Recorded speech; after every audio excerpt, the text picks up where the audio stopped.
Good afternoon, everybody. Welcome Arvanauts, to a Tuesday stream. It is August 17th, 2021, in the year of our Lord and Domine, etc., etc., and the time has come for us to continue in day 25 of Adventures in Middle-earth, Erebor Adventures, as we begin today to Dungeons Deep. That's right, we begin the next section of the Erebor Adventures campaign. Just a quick reminder to everybody before we get started about ways to support us here on the channel. If you haven't done so already, please follow us here in the channel. Please check out our YouTube with !ArvTube. Our Discord is !ArvCord. Our Twitter is !ArvTweets. Website is arvanelleron.com. On the financial side, the !Arv shop is the merchandise area.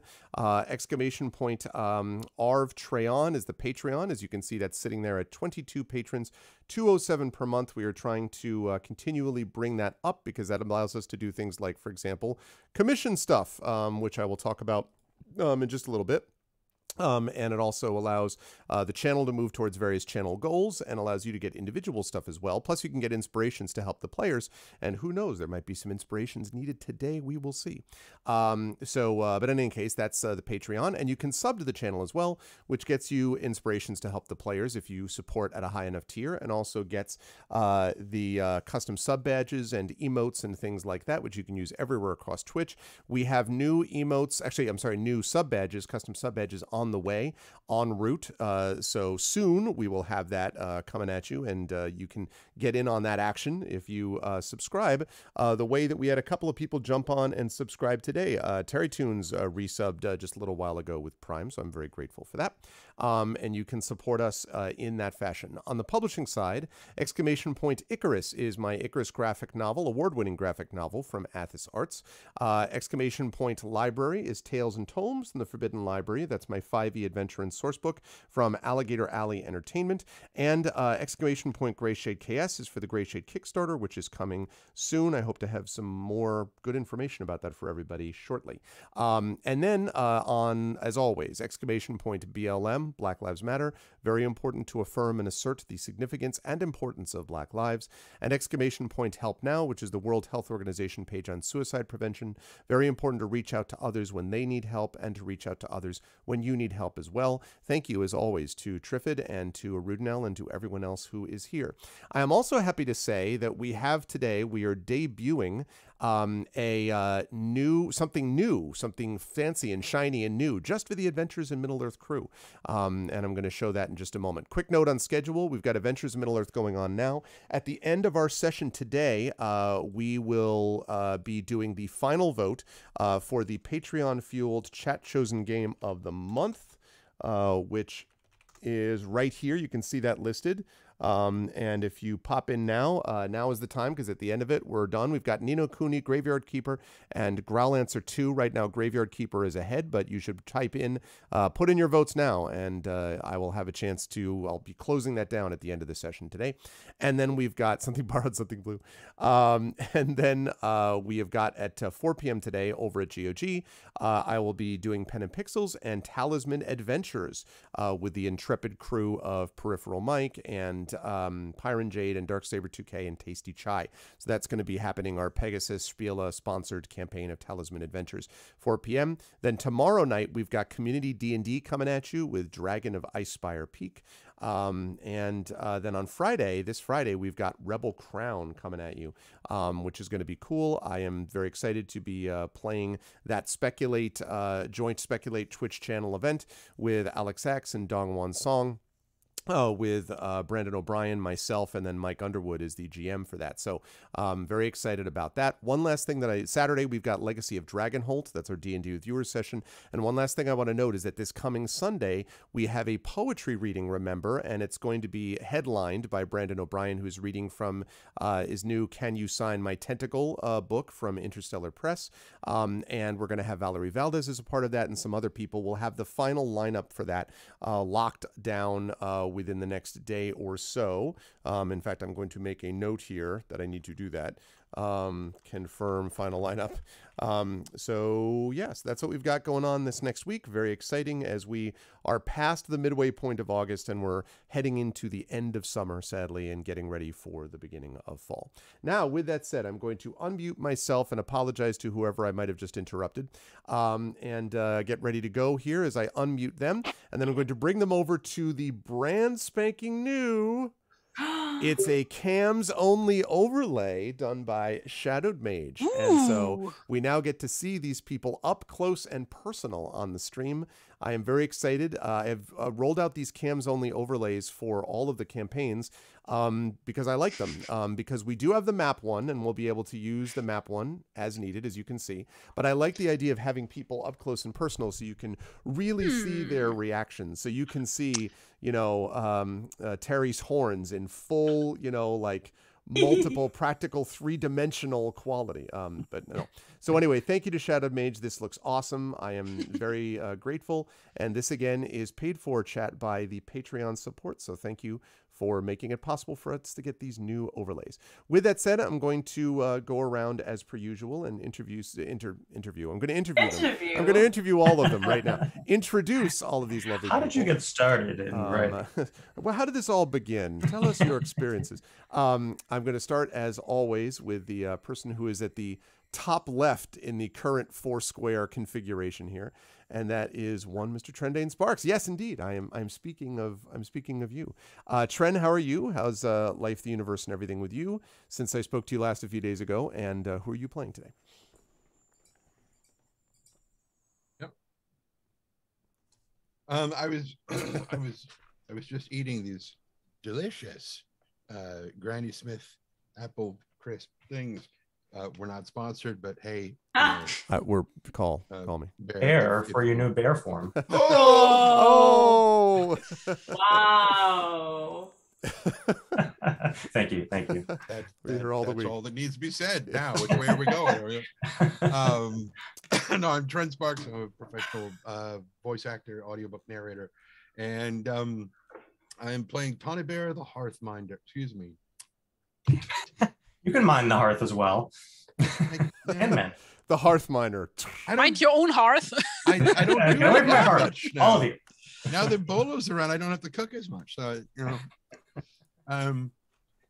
But yeah, Thane, Tawny Bear, the Hearthmender, dwarf friend. That's his full title, and he is a pretty damn good healer, if I do say so myself. Even when, because of the campaign requirements, the guy that we're trying to bring to, you know, the justice of the Council of the Iron Hills to bear on this guy who's been causing all these problems, some douchebag sneaks up and shanks him, and I don't have an opportunity. Me, who, you know, with a natural 20, extruded all of the Morgul poison from a guy way back, I think possibly before Amal joined, whatever.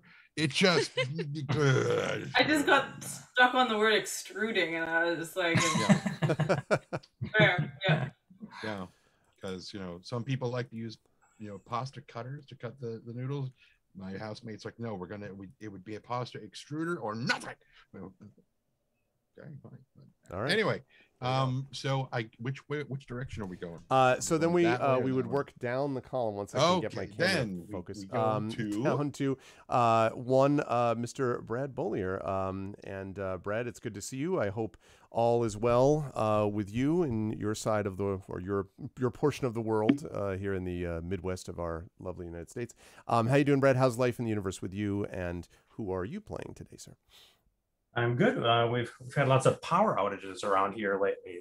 There was some, I think it's called a Derico, like a system of storms that just rushed through an area, and we had lots of down lines recently, and the power company just can't handle, like, we had 130,000 customers in our area. So customers, not people, in Milwaukee, Racine, Kenosha, southeastern Wisconsin, Illinois as well. So it was annoying, but yet another bit of fallout from climate change. You know, that kind of thing will just keep happening. So I am kind of in the downswing of the release of the last book of the Song of the Shattered Sands, A Desert from Asunder. So it's kind of funny. I have not had major releases come out in tight sequence in the past. They've always been a year plus. But this year I have another book coming out in December, a Decopunk novel set in a reimagined 1920 roaring Chicago. And so I'm gearing up for that as well. You know, it's not quite time to push, but I'm just trying to get my ducks in a row. We're still kind of editing and stuff. So it's exhausting. I mean, one book alone a year is a challenge, but like 2 in a 6-month time frame is really a lot. So so I'm actually, you know, as I'm coming down, I'm also like ramping up at the same time. So it's a lot. There's a lot to do. And then 2022 is just off. Right? And then you just fall asleep for 3 months. Yeah, exactly. Yeah, I may not have much next year, but I am playing Bola Brastuk, an excitable young hobbit, eager to learn the ways of the world and find and gain treasure, who has met the darkness face to face and is still struggling with handling that. And so it'll be interesting to see how he does so moving forward. I don't know why this is happening, but this for some reason happened on the Eberron campaign a couple of days ago, where he just said I was shaped by the dark. And like, the dark is the dark. Also, we have a Guts is Nuts says Wisconsin represent. So I guess we have a Wisconsin, a fellow Wisconsin person. And then Wisconsin. It is. Where's that from, by the way? Like saying that like that, because I only know it like from BBC from reality. No, I mean, yeah. First of all, yes. Is that like the local dialect or what? Or yeah, accent? kind of. Oh, okay. It is a little bit quite like that, actually. Today I learned. Yeah. Yep, it's true.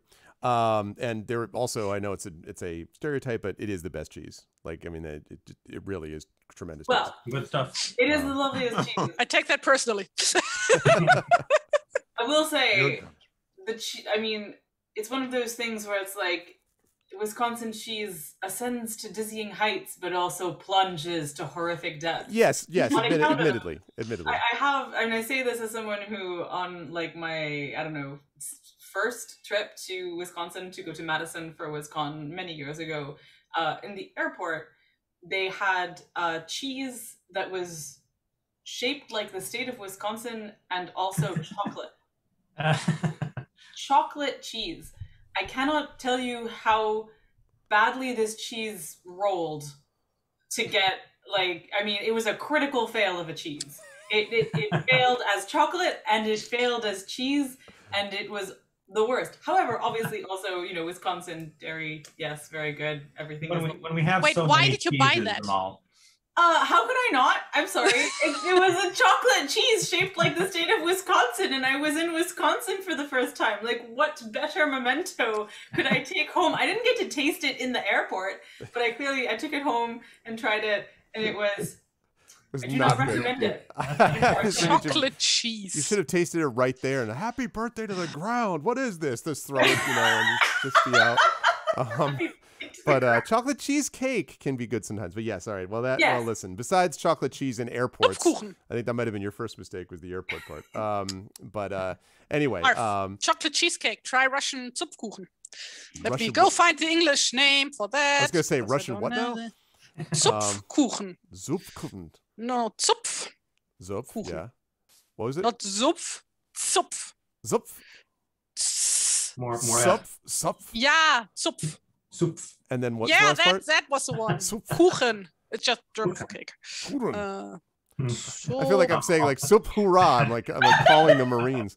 Anyway, always a pleasure to have Brad with us. I guess I'm just going to American in Germany. I'm actually going to change things up a little bit. I'm going to go to Amal next because while Terry is looking up the actual English translation of Lederhosen, whatever the heck she just said. It would be leather trousers. I know that. At the top of my head. And I'm going to go to Amal next. Amal, it's good to see you. I hope we spoke a little bit in the green room, so I hope this is a chance for you to escape into a glorious new universe where you fight back a shadow and not whatever is going on the rest of life. How is in more general terms life going for you, and who are you playing today? In general, life is nice. It is good. I have gotten a bunch of late summer swimming in, which has been really, really nice. And I spent the whole summer just desperate to fling my body into actual outdoor water that wasn't a pool, and I managed to do that on more than one occasion, and that has been superb. And I feel like just like my body unclenched for the first time in many months. Nice. But also, you might behold, this arc came in the post. Ooh. This is the third and final book in the Greenbone Saga by Fonda Lee, Jade Legacy, and I am so excited to read it, and also very excited to keep it from the grasping hands of my husband, who always tries to fight me to get Fonda Lee's books before I do, but he can't because I haven't. But I also just wanted to show off another thing that made me happy was this the Korean edition of This Is How You Lose the Time War came in. Nice. Ooh. So beautiful. It's just like extraordinarily gorgeous, like just so awesome, so lovely. Also inside it, like Blue's text is in blue and red. That's sick. In red. Oh. And That's like a flex, right? Like they're just like, oh yeah, here's how you actually do a book, you know? Absolutely. Look at the back. Like it's just like everything to do with like strands and braids and stuff. It's just stunning. Very nice. Cool. It's been out for a while, but like post has been super delayed everywhere and stuff. Did I see a bookmark in there too? Yes, you did. Look at this production values. They've even got Oh my gosh. bookmark for it's stunningly beautiful. I hope people get to enjoy it because I'm just staggered. Obviously, the only thing I get to interact with is the production value because I can't actually read the language. But it makes me want to learn to read the language. So Well, I mean, now you already have the word like a book where you know what it's supposed to say, so that should make it easier. Actually, my middle brother's sort of pandemic project has been teaching himself Korean, so I'm excited to also give him a copy and be like, you can follow along and stuff. But, anyway, that's more or less me. I've just been working on stuff and all nice playing games like this. But yeah, so I play sorry, I forgot. It was one more thing I was going to say. Have I mentioned Rude Tales of Magic on this podcast? On this podcast. Rude Tales of Magic, which is a podcast. Have I mentioned it on this stream? It is an amazing actual play podcast, which I'm obsessed with. And that it just is always kind of at the back of my mind lately because I binged it very quickly and now I have to wait for new episodes. That is the sum total of my life lately. And I am playing a character called The River, who is a woodsman of Roscobel, who is a warden, aka a fighty bard. This is her excellent dog, Hound of Mirkwood Stone. Good stuff, and I'm excited to have the crew back again as we move into the next section of the adventure.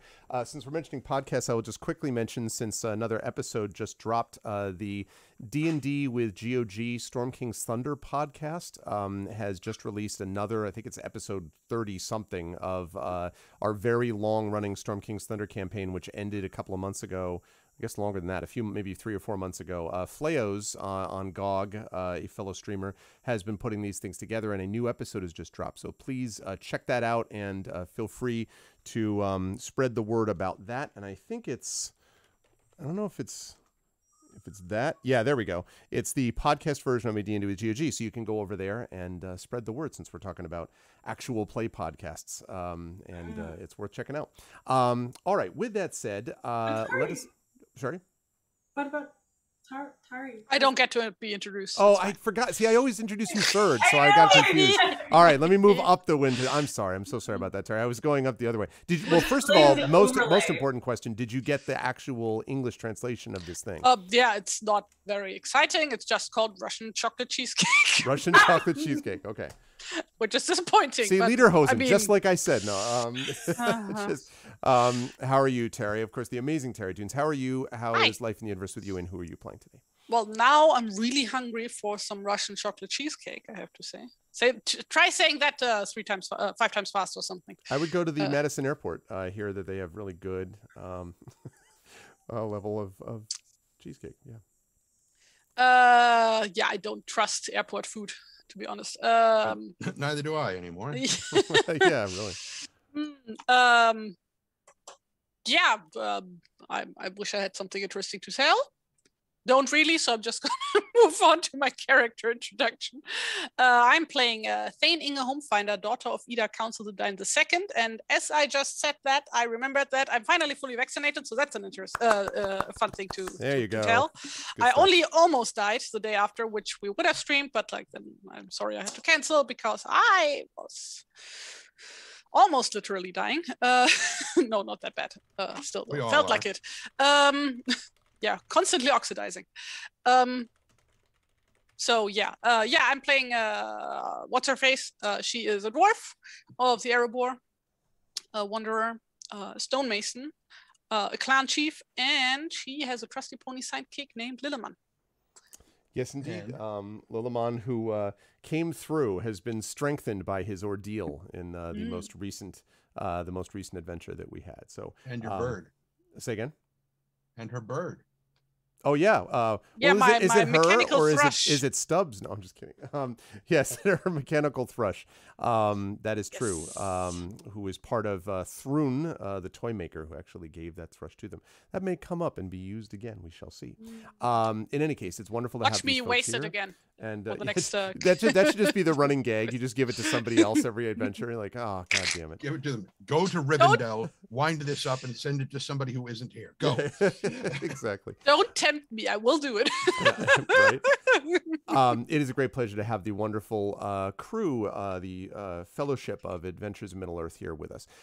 In our last session, we had a fellowship phase, and in the fellowship phase, we actually got to develop various skills and abilities. We also, I did want to mention that Tani did get the under great duress. No, I'm just kidding. Now has the ability to is a Nightwalker, the bear Nightwalker thing, which allows him to send the sort of a bear spirit out into the world, and in the evenings anyway. Very exciting. It was something that everyone had been pushing.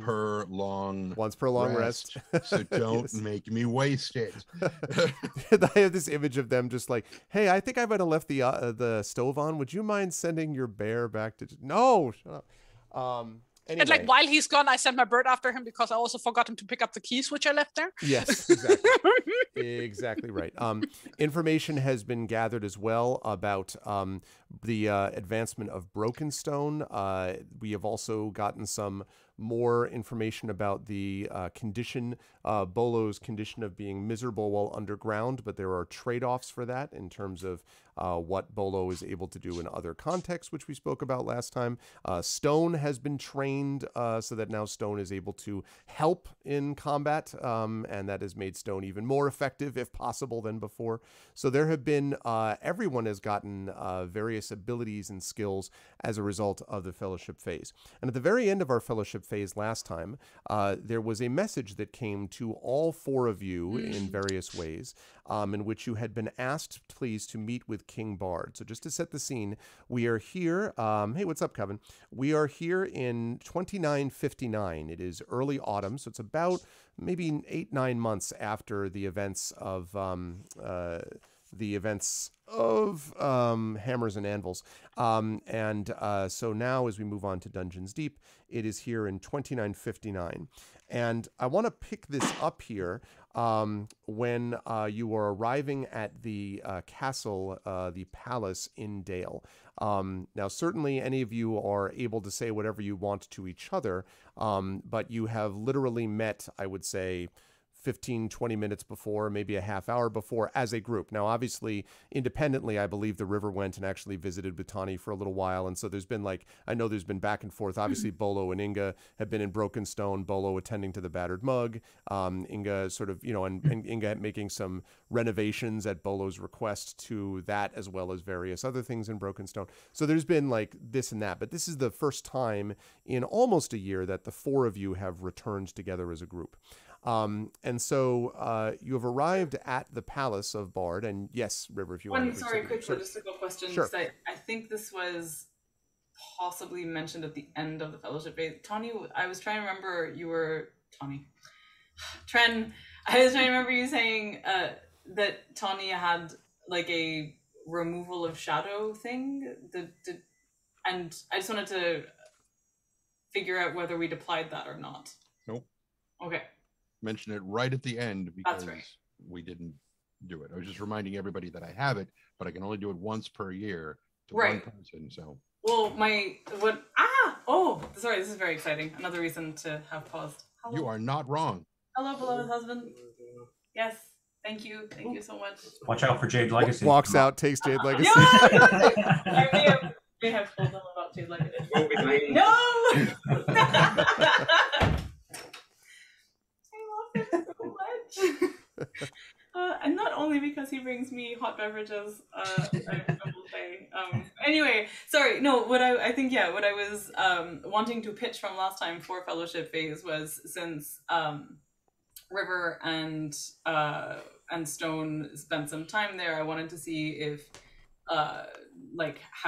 whether that narratively worked and stuff for reducing a point of her shadow, because the Fellowship Phase thing that we decided on was that, you know, we did the spending the time working with him and basically giving Stone the shadow reduction point and stuff from that work together.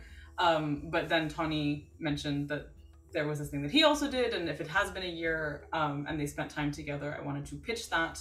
You could just from the point of view of the lore master point of view, I mean, it's up to you. I have no problem, since it's the beginning of this. It's 2959. I have no problem with Tawny using that. Just be aware that means you're out of luck till 2960. So, you know, I mean, that's totally up to you if you want to use that now or hold on to it for. I figured it was like for the past year. Like, I don't know how we're reckoning that. Like, as a no. Nope. I'm not gonna do that because Tawny's gaining of that.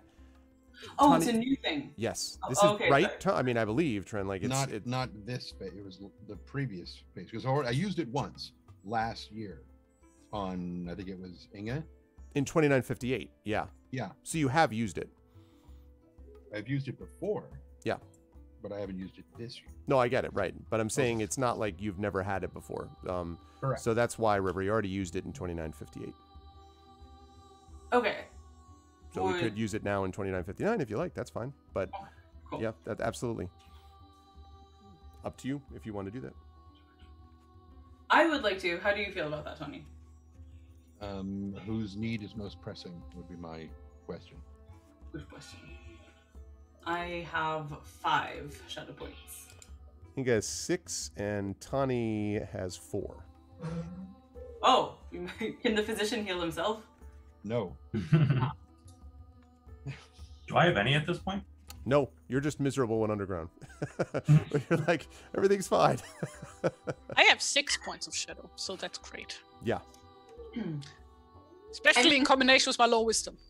Though there is, and which is really cool, there is actually a feat dwarves can get that like gives them like a bonus when they have high shadow points, which is really cool. Oh, interesting. I actually didn't. Yeah. So wait, let me look it up. Like I was actually thinking about taking that one, but like I was like, no, rather have the armor. But I can go find it. I'm just very curious. This is the wrong book.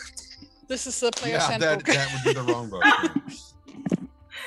I'm sorry to interrupt. I wanted to like not forget about it, since it seemed like it would make sense for it to be a fellowship based thing. That makes perfect sense. So you're figuring, hey, what's up, Crit Twitch? You have a webinar and work. This can't go well. It'll be fine, Crit Twitch. It's fine. So yeah, let me know what you want to do. You can talk amongst yourselves. But just because I'll get this started, and just let me know in, I don't know, 5-10 minutes. Let me know. Okay, we've decided yes, up, down, before we really get moving ahead. None of those is a book, Terry. Yeah, what is going on? Oh, there we go. All right. I'm just catching up on the chat and okay. And remembering chocolate cheese. Good point. Hello, Coven. I forgot to say that when I saw you. That's right. It's also not a book. You walked out of frame to go and find a book that contained the feat you were trying to describe, and you came back with all this other stuff. Like a rope, a bag. You're like, it's like the Muppets Take Manhattan, clown shoes. Like what is all this? It was like a very successful investigation check. Yeah. Yeah, exactly. Returned with all this stuff. This is what I found when I looked under the bed. All right. So. The party is outside of the castle of Bard. And what? When Sorry, are those thistles? I'm sorry. I'm just like. No, this is fake lavender that I need for a costume thing. Okay. It's like fabric, vegetation, fabric vegetation. Sorry. So Arv, go ahead and start talking again so I can interrupt you next. Okay, sounds good. Ready and go. All right. So. There was another thing. No, go ahead. Damn it. Was like at the bottom of the bag, so I first had to get out all the other crap that was laying on top of it. All of you are permanently silenced. No. Okay. So in the yeah, very funny, Trent. In the palace, the first thing you notice when you just walk through, actually when you come up to the door of the palace, there is only one guard there. Now normally there are two, occasionally more, but usually there are two. But there's only one guard there, and as you appear, the guard, of course, recognizes you, bows low, and opens the door. And I think the kind of vibe that I want everyone here to think of as you walk in is imagine the vibe from the Two Towers film when they first walk into you'd find more cheer in a graveyard, right? When they first walk into the hall and it's just Theoden sitting, and I shouldn't say that, when the camera first comes into the hall and it's just Éowyn talking to Theoden and the entire hall is deserted. That is very much what this feels like also, because, as I get this picture ready, because as you walk in, the hall itself is darkened, and when you walk up into the throne room, it is a darkened place. There are usually these, especially Tani would know this, glass lamps that light the main hall, and they have all been turned low, and it actually takes a little while to adjust to the gloom. Obviously, you can all see, there's no problem there, but it's very dim, and when you reach the raised dais where the throne sits, you find that the throne is empty. And sitting next to the throne is a simple wooden chair. And on that wooden chair, you find this gentleman. You find what? A varnish. You find a varnish, yes. You find... I heard you say a garnish, and I was like... More vegetation, yes. Yeah, exactly. A garnish. No, you find this gentleman. Who is sitting there. I have just placed him goiter, in the center there. This is a portly man in his late 30s, fair hair, and the red cheeks of someone who is either easily excited or perhaps overly fond of a good drink. That, if you know what I'm talking about, has that kind of complexion. Yeah. And when you walk up, as he sees you, he stands up and greets you, and he says, welcome, friends, heroes of Dale. You've been summoned here on a personal invitation from King Bard on account of those valuable services you have rendered to the realm in the past. I have heard of your exploits myself. I am honored to make your acquaintance. I am Thane Jofer. I am one of King Bard's personal advisors.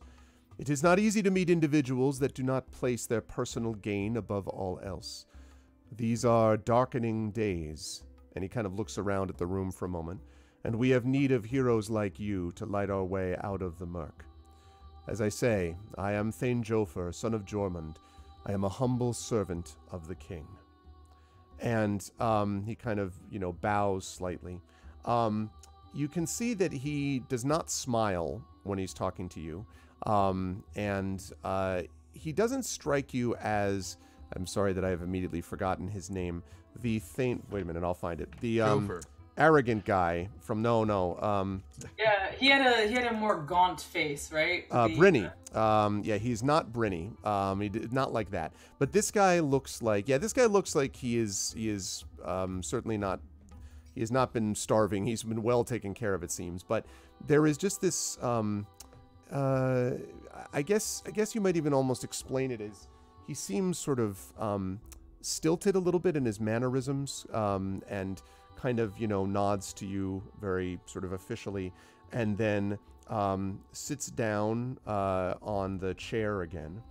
And he says, we have news of which we must speak, and King Bard has asked, as I say, for your assistance. Now, we're going to be doing this as an audience, and you will remember that the way that we do an audience here is that we're going to begin with an introduction, a formal introduction from one of you, and there is a series of roles and modifiers that I'm going to make secretly that are going to affect the reception of this, and then we'll go through the audience, and then we'll see what the overall effect of that actually is. So what I need to ask is which one of you is going to take point, as it were, on introducing all of you and kind of beginning the festivities, so to speak. Not me. You're pointing directly at the guy, Trent. No, I'm just kidding. Yeah, I think Trent is pointing maybe at River, at me. Pointing through Gopher. This is the delightful thing, is that now I can flip back. Oh wait, I need to look down. Overlay, and I can see there and stuff. Yeah, it makes sense to me that River do this. Not only because she's the bardy person, but also because she is not titled, and therefore makes sense for her to be introducing the titled people and Bolo.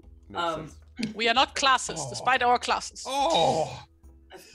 What? Oh my god, it makes sense for me to be introducing the titled people and Bolo. He's not titled! It's like, oh my god! Neither is River! That's what I'm saying! I grant no inherent valence to titles. I just want you to spend 10 minutes per introduction to and Tani and the Lord of blah blah blah blah blah, blah and Bolo.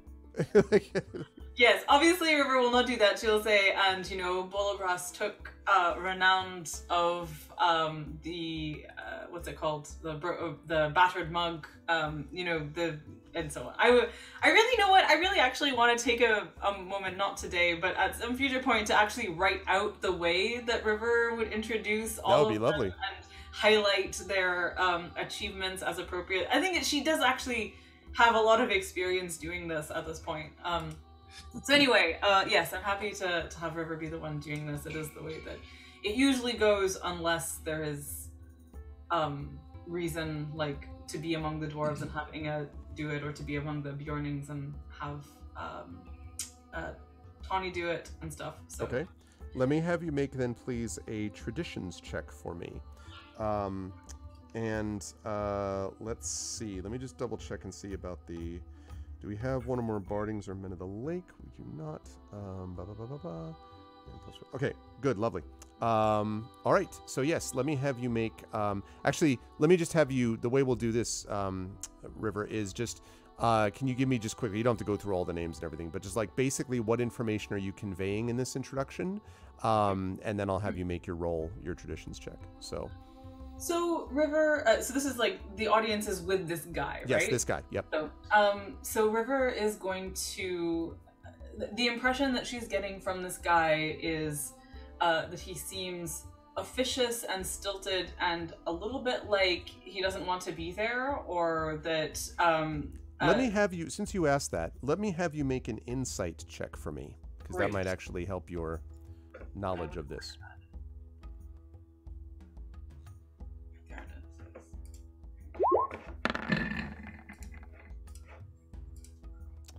It's a 15. It's a 15. Yeah. The way that you would describe this is you can't tell whether his speech and sort of mannerisms are because he's unaccustomed to speaking in public, or whether he's like either he's being very cautious in the way that he's rendering things, or he's kind of he's reading these things out of a book. It's hard to explain, I guess, whether he's kind of this is just he just doesn't speak much in public, or whether he wants to come across as someone who doesn't speak a lot in public. Can't quite get a sense yet. I will note, by the way, that Inga and Bolo would know this. I don't think Tawny or the River would have encountered this before, but because Inga and Bolo have been in Dale more over the last year, that you have heard the name Thane Jofer before, so this isn't just some random person. You've never met them, though, but you've definitely heard of this guy in some official capacity. So now, having said that, now, River, you can go on. I'm sorry to talk about the introduction. No, it's great. So I think that, so essentially, River is sort of try and take this man's measure, okay. And coordinate, and sort of getting the sense that, I think that essentially she's going to not not understate exactly, but highlight specifically tailor the introduction to be very Dale specific. Okay. And to kind of focus on the ways in which each of these people is known to the people of Dale. So, okay. Tawny is a Thane, so is Inga, and Bolo is beloved of the community of Brokenstone and stuff. So I think that so she's going to kind of, introduce them by their titles and full names, not diminishing them in any sense, but just kind of focusing on Dale as the vector for this introduction. Okay. So I'm going to have you make your introductions check. Let's have you do that first. And then I have information to convey to all of you. But again, Inga and Bolo might know a little more of this. Tani would know this a bit too for reasons I'll describe. So I'm making a traditions check. Yes, please.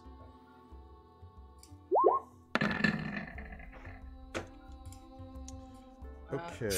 That's an 11. My God. All right. I was rolling greats today so far. Okay. All right. Let me. Up in the left-hand column. Yep. Let me just mark that down. Unless you, for some reason, have. Unless for some reason I was given advantage for some reason. Or if you have it because of being a bardy thing. Yeah, actually, let me just double check that whilst I'm at it. I had this image of you being like, before I begin to introduce myself, I'd like to sing. I just want to sing. No, stop the music, stop the music. None of that, yeah. There is this is something that I keep meaning to go back to the book for, because there is a lot of language around character creation that I didn't understand how advantage worked. So I've glossed over do this at advantage a lot in some very basic ways. But I don't have the book in front of me. I'm just looking at the at sheet and stuff. So things I have are things like sigil of your master, an emissary. You are entitled to a certain consideration amongst foreign peoples. While you cannot speak with the authority of your lord and master, you do receive some official respect. You can expect to pass through the lands of other free peoples unmolested, be able to call upon their kings and chieftains for lodging, and be received into the halls of power. Yep.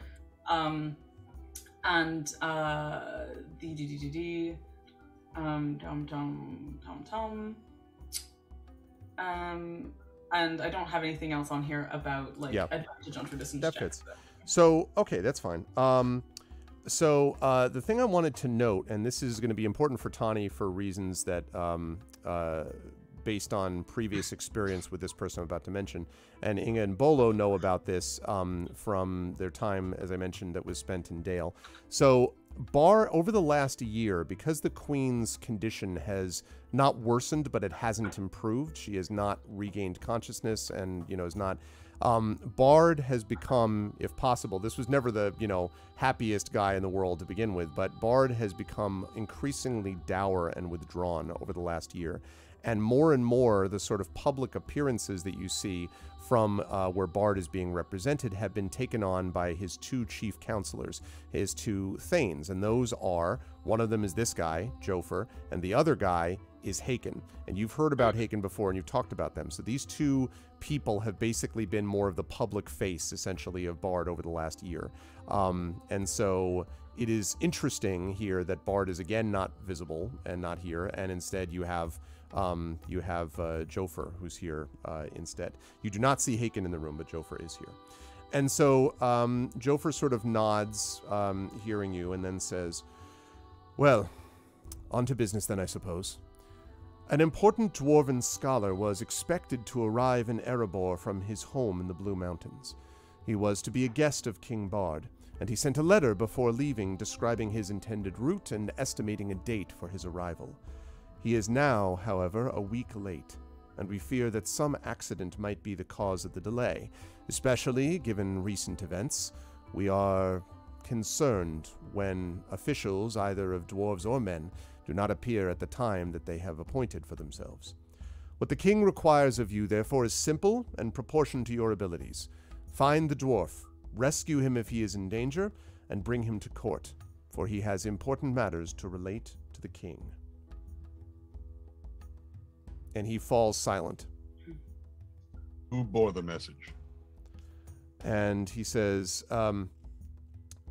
the original message was brought as well by another dwarf who has since departed. I'm afraid I do not know his name. I was not the one who received him. And who is the dwarf we are rescuing?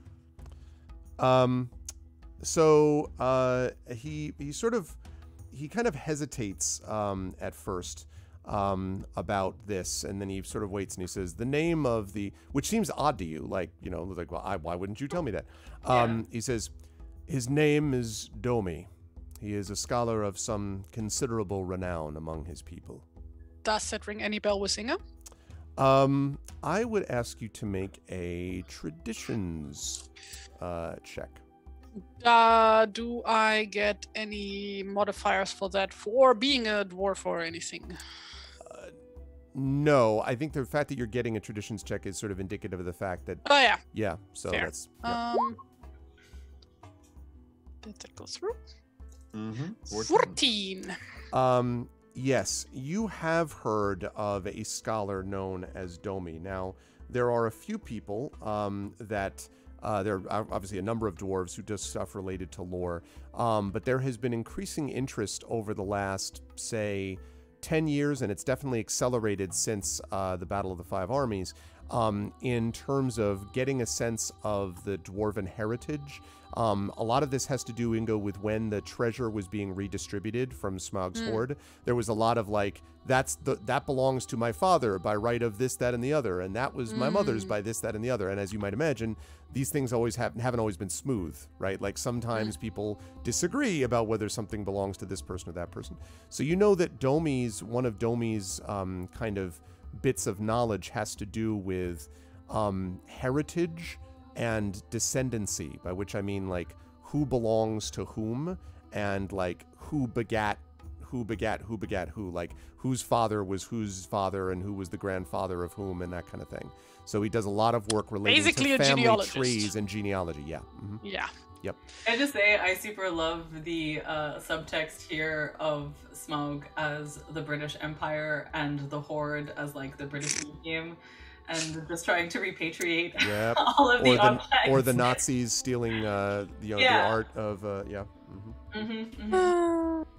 Same as it ever was. Yep. So can River make an insight check on that hesitation? Sure, absolutely. Give me a sense of. Obviously, I know you're making an insight check based on what you sort of just saw. What are you trying to determine from it directly?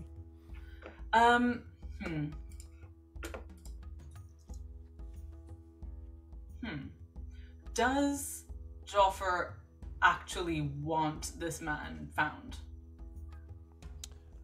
Okay. All right, make that insight check. That will be a somewhat difficult one, but no, it's reasonable. It's totally reasonable to do it. Yeah. Another way of framing it, I guess, is, you know, because I feel like what she's looking for is why did he hesitate just now, which seems like maybe a bigger, more diffuse question, but right. You know, whichever one of those makes most sense to answer based on whatever I roll.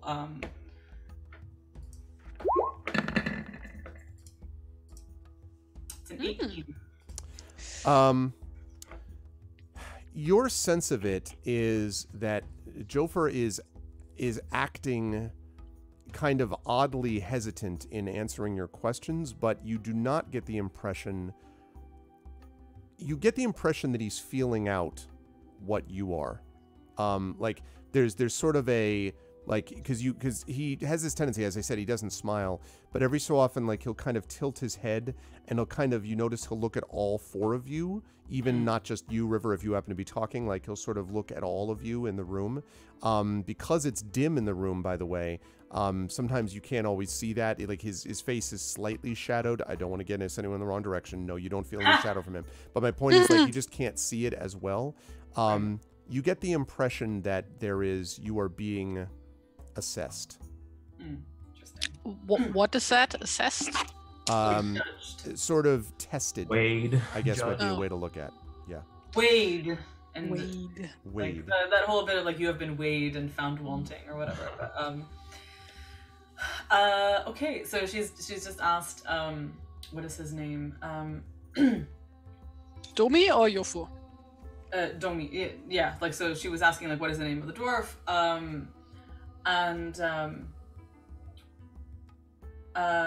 Let's see. Will you be... Sorry, did he say that he was going to share the, like, itinerary information and stuff? Like, Yes, but before that's going to follow, I'm going to have you do a final audience check in a minute to see what he reveals. But before that, I want to ask if there's any way that you, and any of the three of you, the other three of you, by the way, can also speak at some point and add something if you wish, to alter or modify this at all. Like if there's any way that you want to approach, like, oh, great, we'd be curious to know more, you know, like the way that you approach the how do we do this question, or, you know, where do we go, or what's the info we need, will have an effect on this.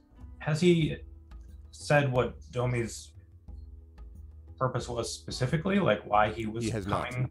He has not, no, yeah, just Inga has intuited that, but that's about it. The only thing that's presently in Tawny's head is not something that is that he feels this guy is going to be able to answer, which was kind of led into why Tawny asked who bore the message. Yeah. Because if it was a dwarf, why the hell didn't they send a raven? Why did they send it with a person? Quite right. And they did send it with a dwarf. But wait, the dwarf, wait a second. Do you mean like who sent the message about this dude being missing, or? No, who sent the message letting them know the that route he was taking, when he was going to arrive? Why not send that by a raven instead of somebody who could be constant along the way? Yeah. That's why Tawny asked who bore the message, because it's going to lead into that. But now he doesn't know whether he should ask it, because how is this guy going to know? Why didn't they send a raven? Right. Does Inga know if they use ravens in the Blue Mountains? They can. Yeah, they can. And it's, you know, they can. And do they? Well, like, is it common? Is it to be expected? Let's say it like that. It's a little. It might be. Well, I don't want to say that it's odd that you would send a dwarf to sort of send a message, almost like a herald. You know, guess what? Someone else is coming soon. Yeah. Herald, you say? I will say this though, that in some ways, a dwarf. Now you don't know who accompanied him. You don't know if there were guards or whatever. But if that is different, then it might reflect a difference since I mean, he made reference to what happened recently, right? The event of Balin being attacked, and there is some question perhaps as to whether they're trying to be more secure. Is this a result of paranoia? I guess is the question on the part of dwarves or men. Bolo, you were going to ask something. Are we free to talk and ask questions, or, yes. or does that affect the roll? Well, you can. Yeah, I was going to say yes. You can certainly ask questions once this audience check is done, but you can also ask questions to kind of set up for it. Like, it would be of great value to us to blah blah blah, or tell us what we want to know. You know, where's Rachel? You know, like that's up to you. You know. Yeah. So I'll ask. Could we know his purpose here? Why was he coming? And he kind of hesitates and well, before I begin the response to that, I must make sure that you are prepared to engage in King Bard's request. This is a rather sensitive matter.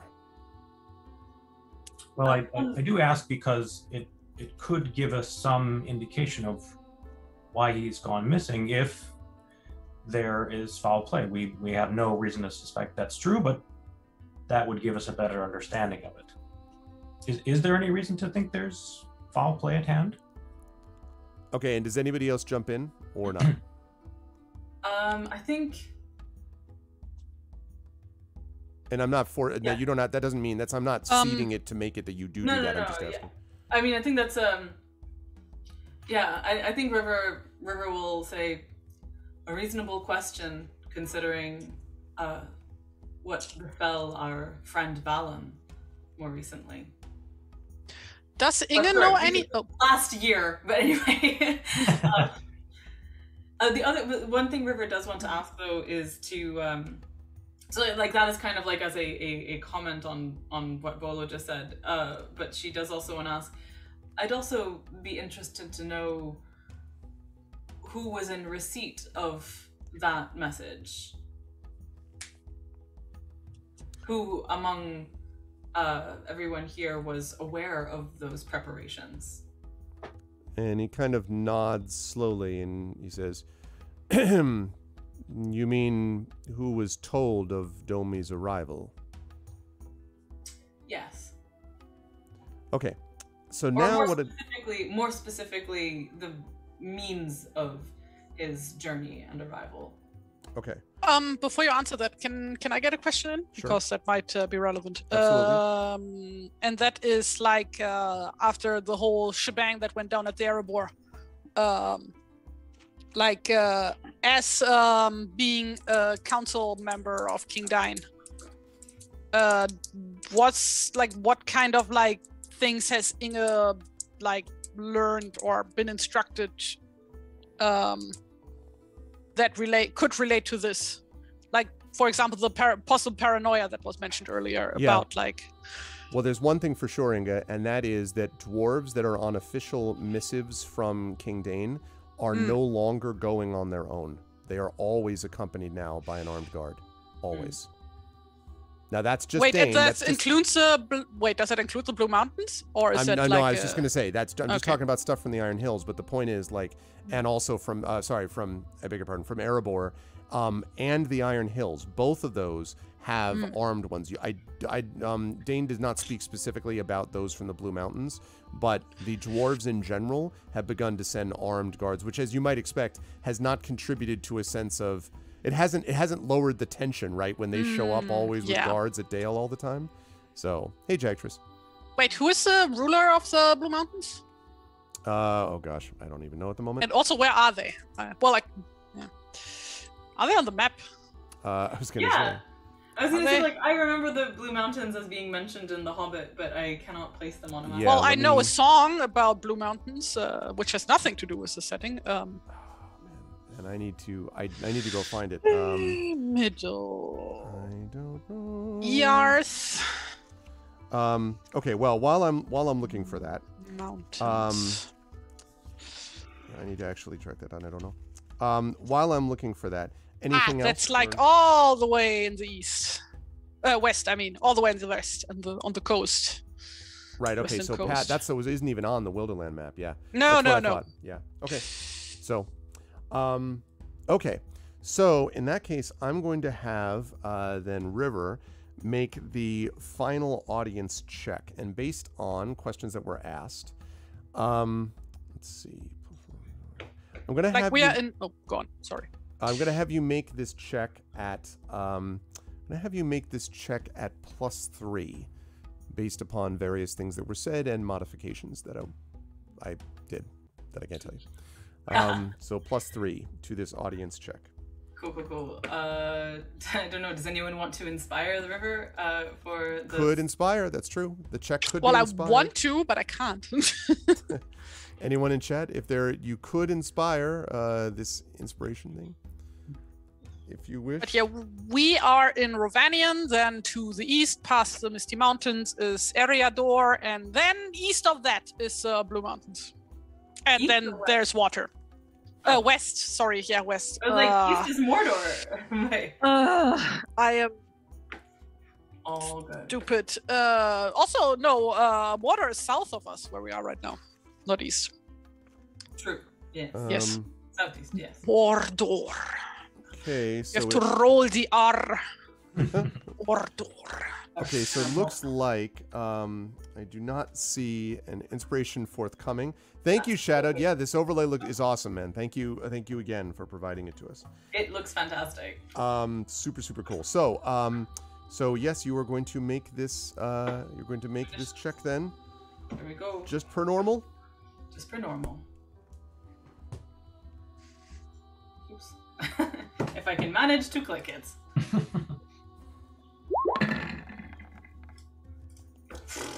Rolled low.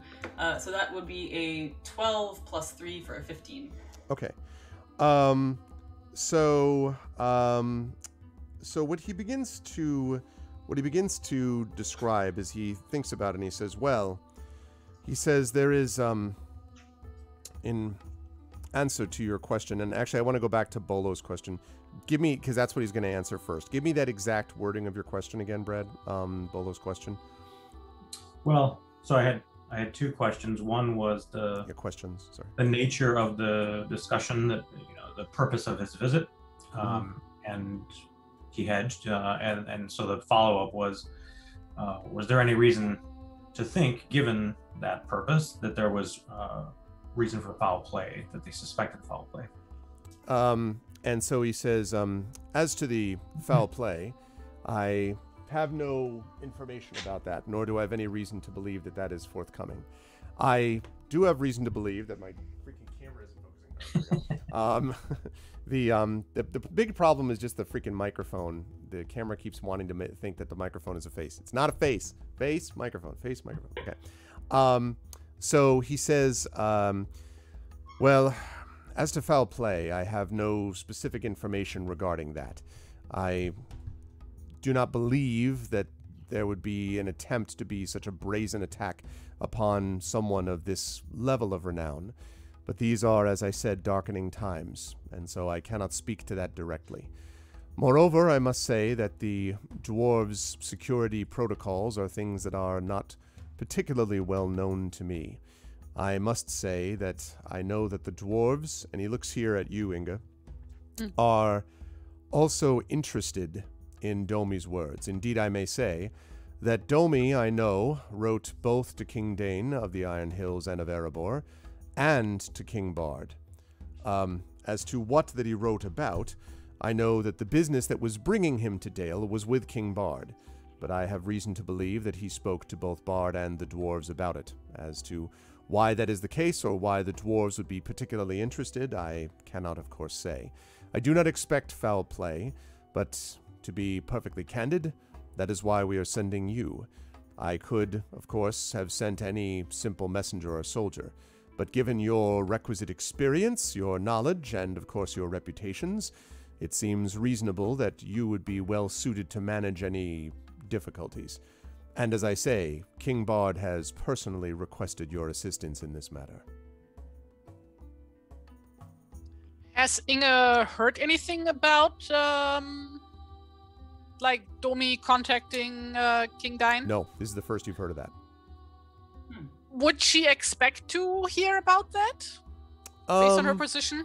Or is it something that might just not be her business? I was going to say, it's hard to say. I mean, okay. It as a member of course, Dane's council, you would certainly hear about things that Dane wants to bring in the council, but there are messages that come just to Dane that he keeps to himself too. So that's not way unusual that you wouldn't know. Yeah. Okay. Yeah. Say that this Domi was supposed to arrive a week ago. That is correct, at least from the information he had given us. And where is King Bard? He says, well, King Bard unfortunately could not attend the meeting today. He didn't feel well this morning, and he is currently seeing his physician. I might add, and he sort of... Poison with thread. And he looks... He looks very exactly. He's very sick suddenly. No, he looks at you. Don't get the impression that it's. You don't get the impression that's that. He does look at you though, Tawny, and he says, "I may say that the king has not been feeling well for some time," and his voice kind of drops. King Bard's personal sorrows are. There is some risk, I fear, to. Well. I am concerned about the kingdom, I must say. King Bard's personal concerns with both the Queen and with other things that weigh upon him have made him withdrawn. There is nothing immediate or acute, believe me. There is no concern in that regard. But it is no secret that the king has... his dreams have been dark of late. It's a dream. Sorry, I didn't say that.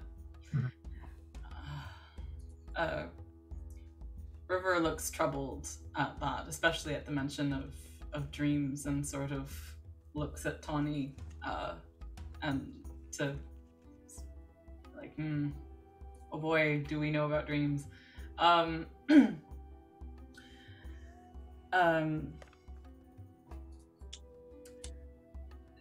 She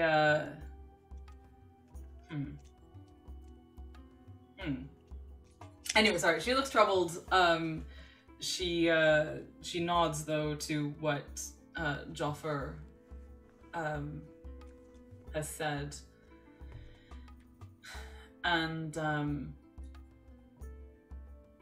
says,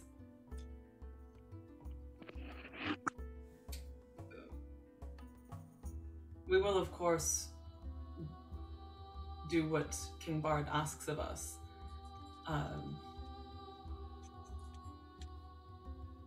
But is it possible to see the king or to speak with him before we go?" And he nods heavily and he says, "I wish that I could grant this request. But sadly, the king has also left instructions that he is not to be troubled or bothered. He sends his regrets because obviously and he kind of, now he shakes his head and says, as I say, darker times. The king has asked that he not be disturbed. He's on tight. Bless you, hero of Dale." And he says, I was trying to reach for the mute button before that happened, but no, it didn't. I'm really sorry about that. That's okay. I think the river is just allergic to bullshit.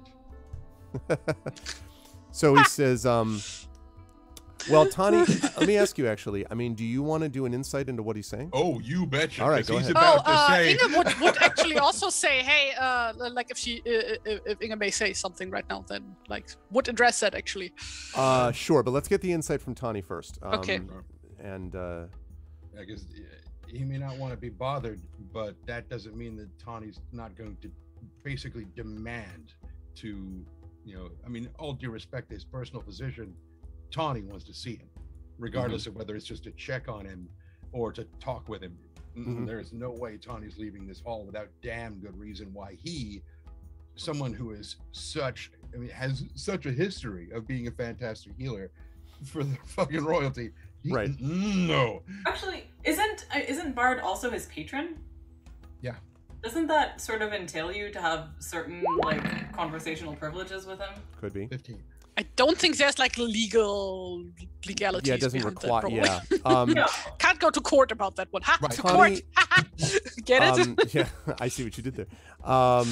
Tani, your impression of this guy is,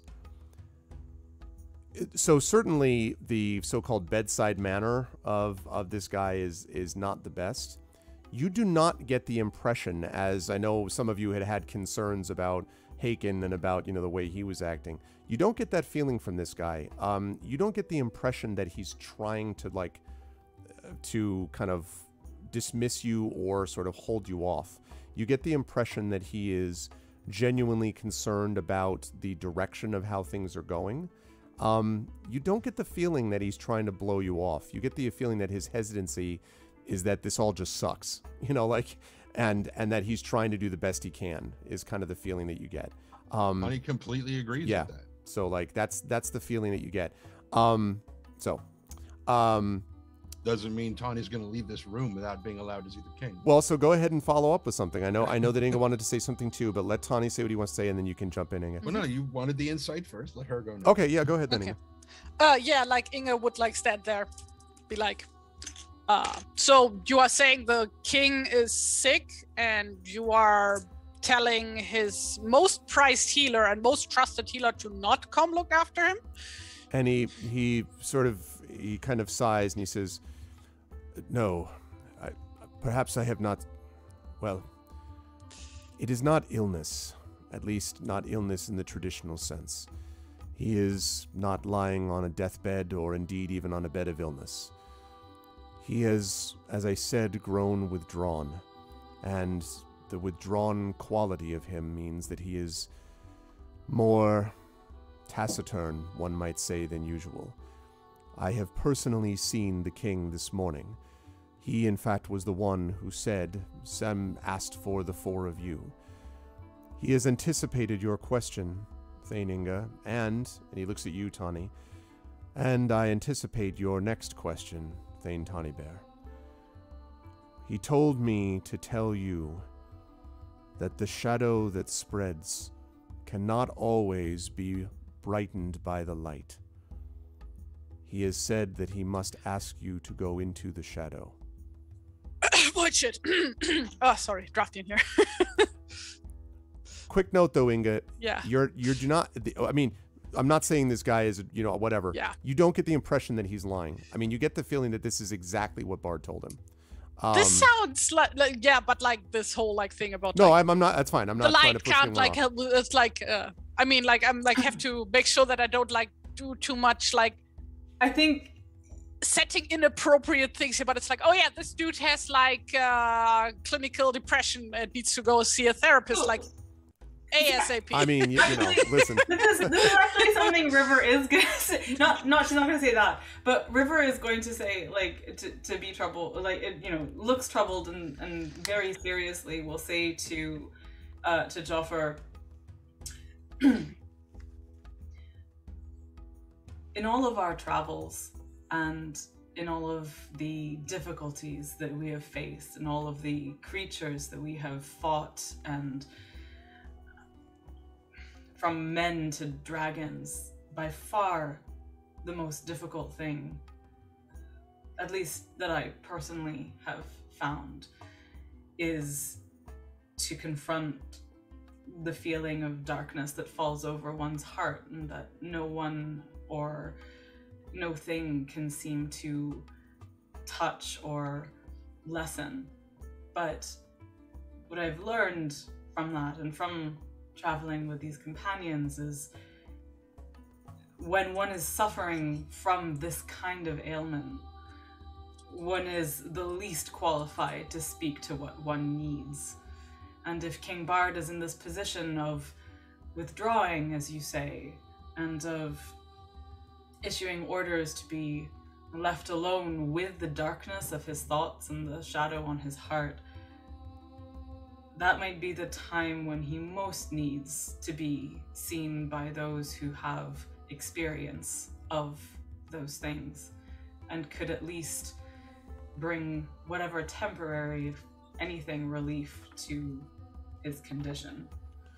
Tawny in particular has experience with this, with Thane Inga's mother and with, honestly, each of us. But I do think that whatever the king has said in this instance, I would incline personally towards the feelings of his physician over that of the patient in terms of what kind of physic he needs. So he sighs again. You note that he's starting to look more and more unhappy. Not with you. You get the impression that he's more like and he says, your words are wise, the river, if I may say so. But I'm afraid the problem is that King Bard's instructions have been explicit, and despite the fact that I am somewhat concerned, I cannot violate those orders, because he is not, in any way that I can tell, possessed or drugged. I did some of my own, and he looks now extremely uncomfortable, investigations. And he turns to you, Tawny. Your work with the king, and especially with his queen, did not go unnoticed by many of the healers of Dale. And when I learned of some of what you had done, I gathered more information myself about the work that had been accomplished by you. It is my belief that the king does not suffer now from poisoning, nor indeed do I see anything in particular in terms of access to him that would make it so that he is losing himself, perhaps, to greater aspects of shadow. But I think the king's sadness and grief at the inability of his queen to recover further than she has weighed heavily upon him. that and other concerns, the issues between men and dwarves, the conspiracy, which you, of course, helped unwind, in part, at least at the beginning of our troubles a few years ago. All of these things have begun to wear away, perhaps, at him. And he turns back to you, River, and he says, so while it may be true that the physician ought to be listened to over the patient, unless I were in the belief that the king was likely to die within the next several hours without immediate aid, I could not violate his explicit orders in this matter. He is not speaking from a position of possession or from the loss of self. He is speaking from deep grief, and I cannot override that based on my own wishes. He looks thoroughly miserable, not miserable like Bolo miserable. He looks thoroughly just like he's just like, God damn it. Like he's just like, this sucks. Everything sucks. River nods sadly and looks to Tawny and says, sort of half to him and half to Joffer, well then, let us alleviate his burdens as best we can then, just by doing what he has asked of us. So he looks back at you, Tawny, and before you have a chance to say anything, he says, I would add one thing more. And now he looks like, he's like also looking around himself. Thane Tawnybearer, I am speaking beyond my remit, but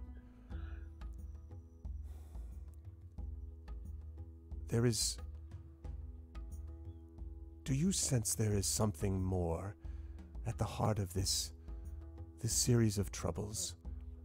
My belief is that there are others outside who think of this as simply part of the circumstances of kingship and leadership, and it comes to all at some time, but does this feel coordinated? Now, he's looking directly at you, Tawny, and this does not seem like he's ignoring the other three, but you get the impression that he's very taken by the description of Tawny as Bard's personal physician. So he's almost like, what do you think? You know, like almost is what he's saying to you, Tawny. Tawny's just been basically scowling at him this entire time. Okay. You know, just glaring. Yeah. You know, with his sense of intent, and he just like, yes. And the fact that you would even bring those words out of your mouth tells me that you do believe that he is, in some sense, possessed, even if only by his own grief. You have already stated quite clearly that you fear for the kingdom should his distractions continue to take him from governing as he should. And you made one other mistake. I am not asking to see the king. I am telling you, I will not leave this room until I do. So he kind of steels himself and he says, possession by grief is not the reason to override the orders of the king. And I cannot permit you to see him. I am sorry. Then from this point forward, whatever happens is on your head. And he kind of sort of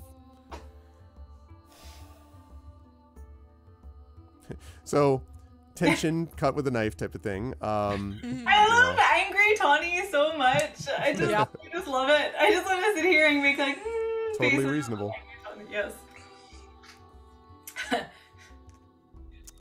So he kind of Paul is just like, yeah.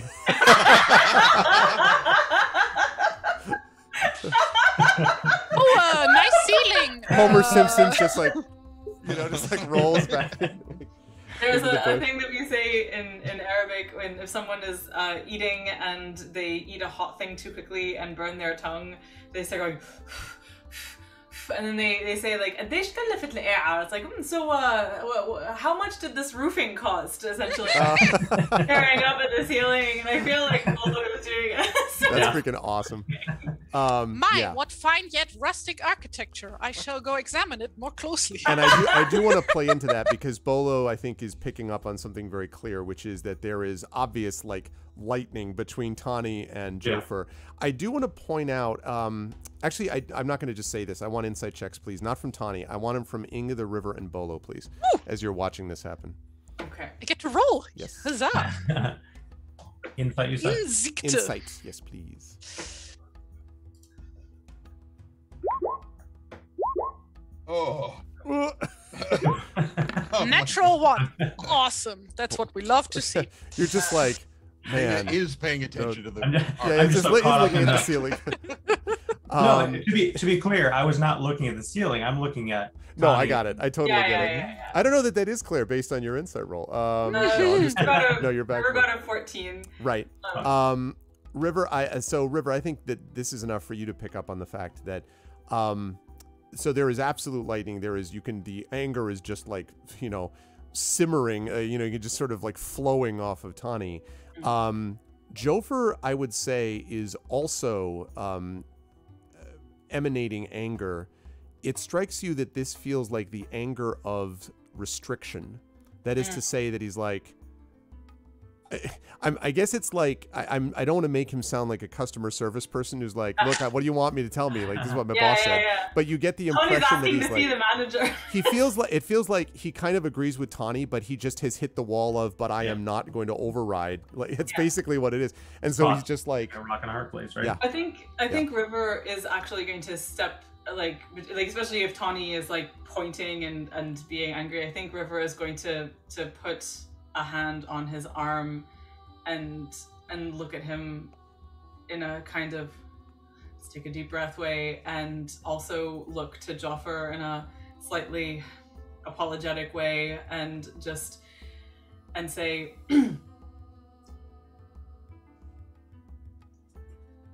we should not I think it's Barty sort of make an audience check with Tani. It's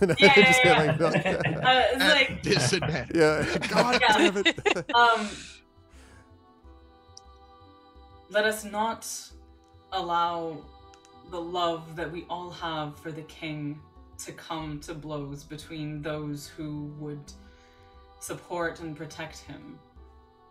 I feel strongly that we are all in agreement about what the king needs and in disagreement about how to go about that. But I do not think it is our place, Tani, to ask those who have devoted their lives to service of the king to, at our request,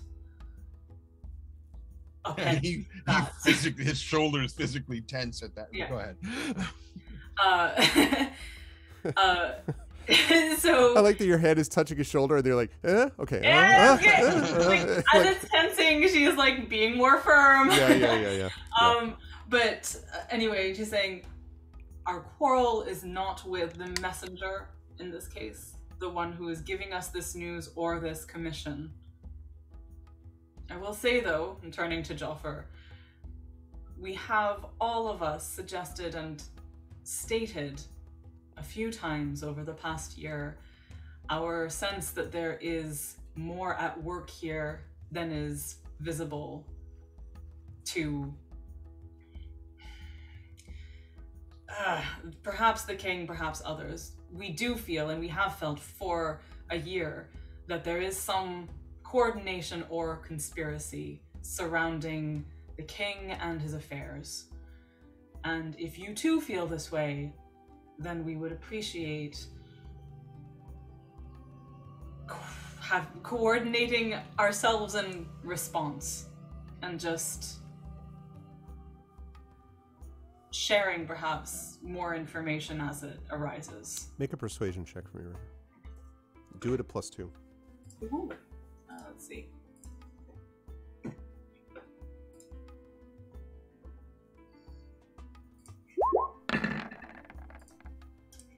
That will be a 22. Okay. He says, "Get out of my sight." No. He says, he sort of nods. You can see his shoulders relax slightly because he was, kind of like on the edge of the chair type of thing. And then he says, "I think that coordination you speak of is justified. I am again adventuring beyond the bounds of what I am permitted to do. I will rolls his eyes at that. But I will, he says, but I can do this.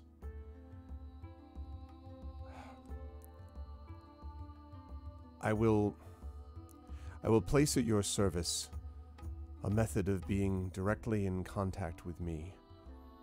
And I will pledge to you here." And his eyes kind of flicker to you for a second, Tawny, and then back over to the river.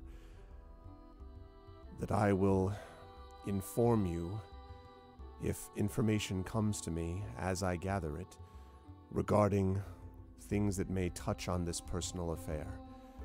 There are some in the king's retinue who believe that the focus here upon the queen has meant that we have not been able to attend to other matters, and that the matter that is causing the biggest problem relates to our tension with the dwarves.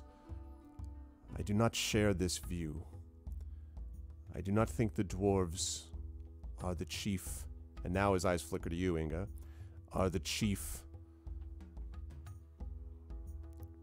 progenitor of this problem. I think it would be better said that the king is driven by both personal concern and the weight of rule. But by withdrawing in this way, there are consequences that may cause further problems for him. And so I would ask that we have a line of communication open between the four of you and me directly. I will do whatever I can to give you all information that I have as I receive it. In doing so, I am violating aspects of my oath, but..."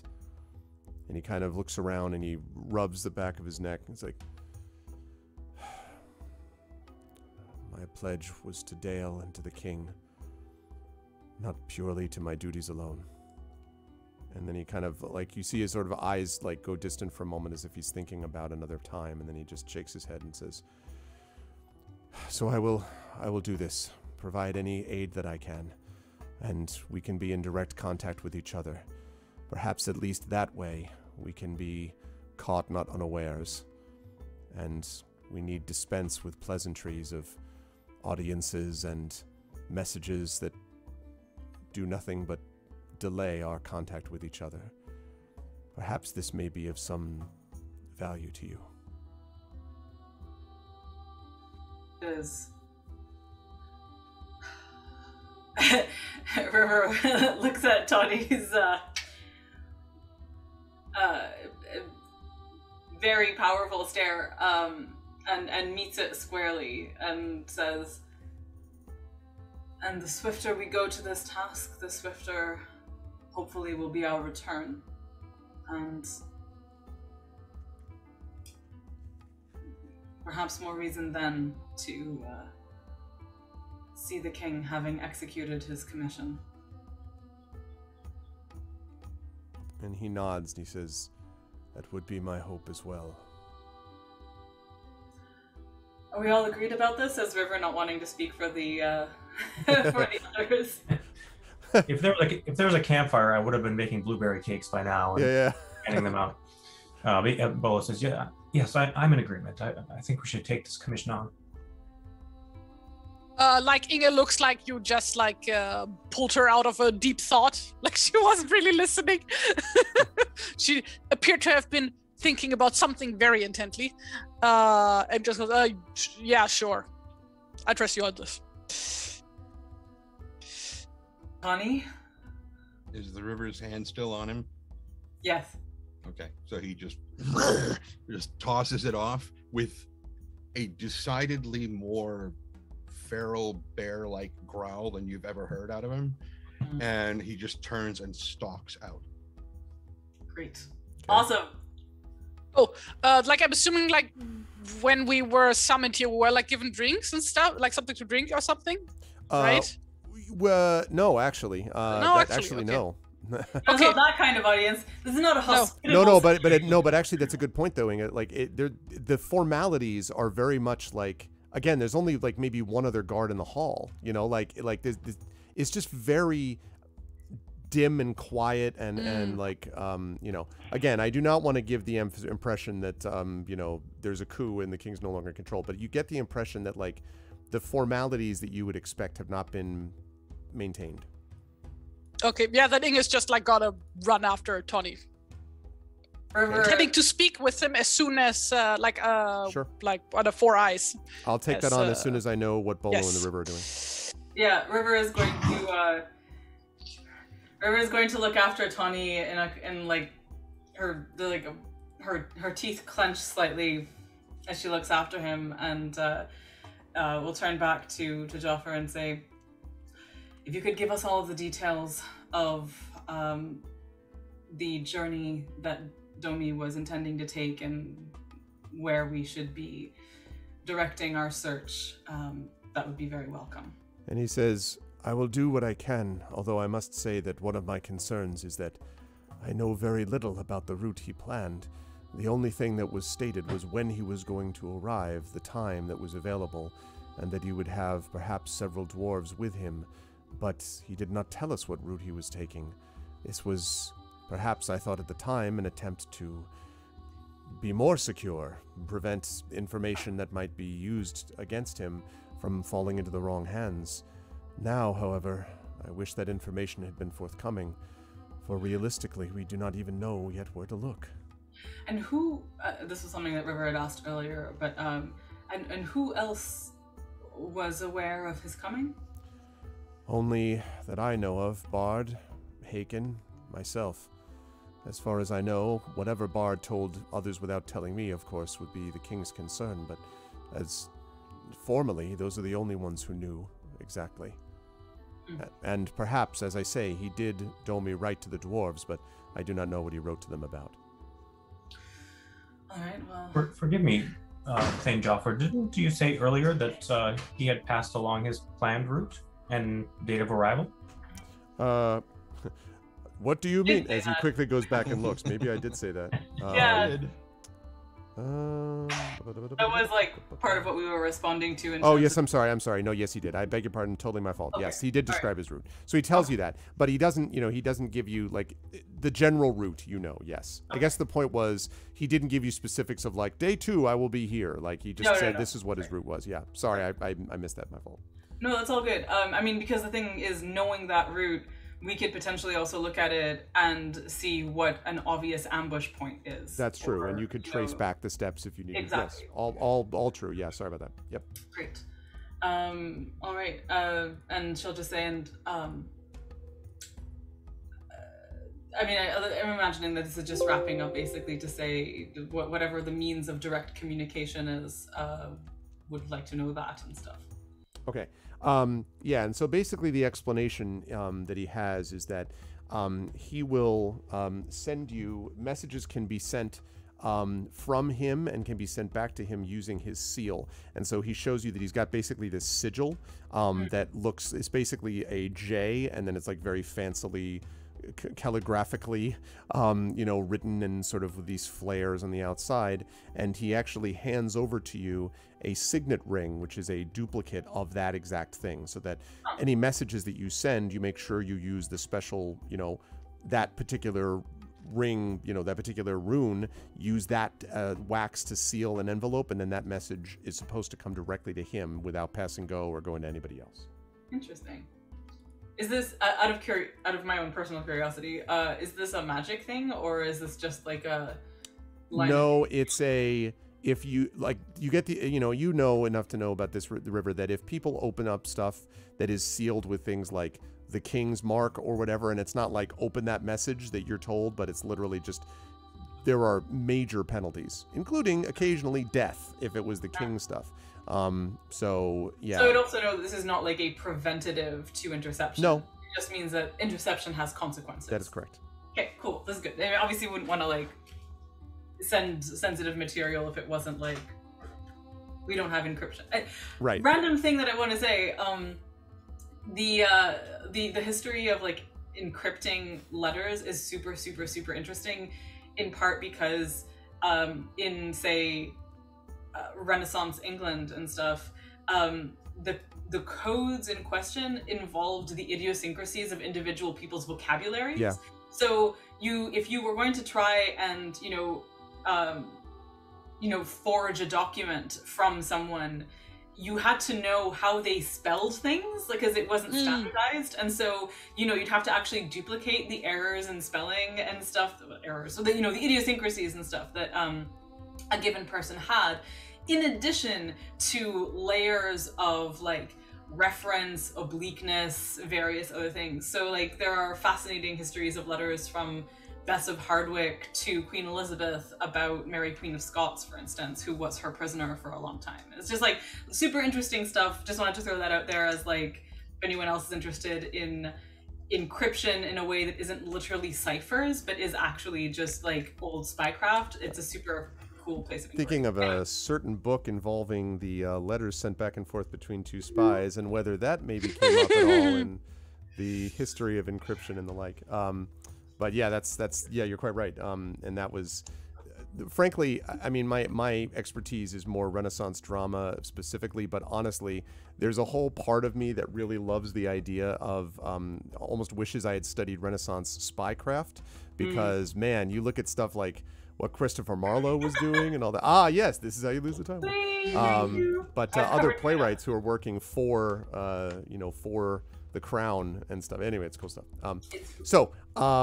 Yes, so that's okay. So you have that information. You and Bolo can then, I guess, having gone that information, then depart. I guess if I'm understanding that correctly. Yeah. Unless you want to throw something else in, Bolo.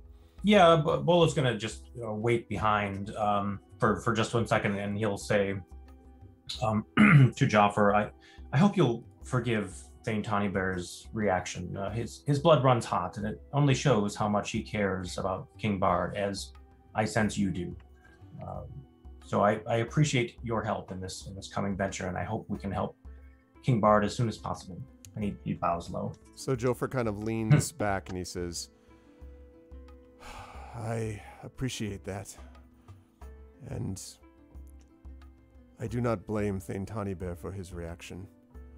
Were I in his place, I might well have climbed over me to get to the king anyway.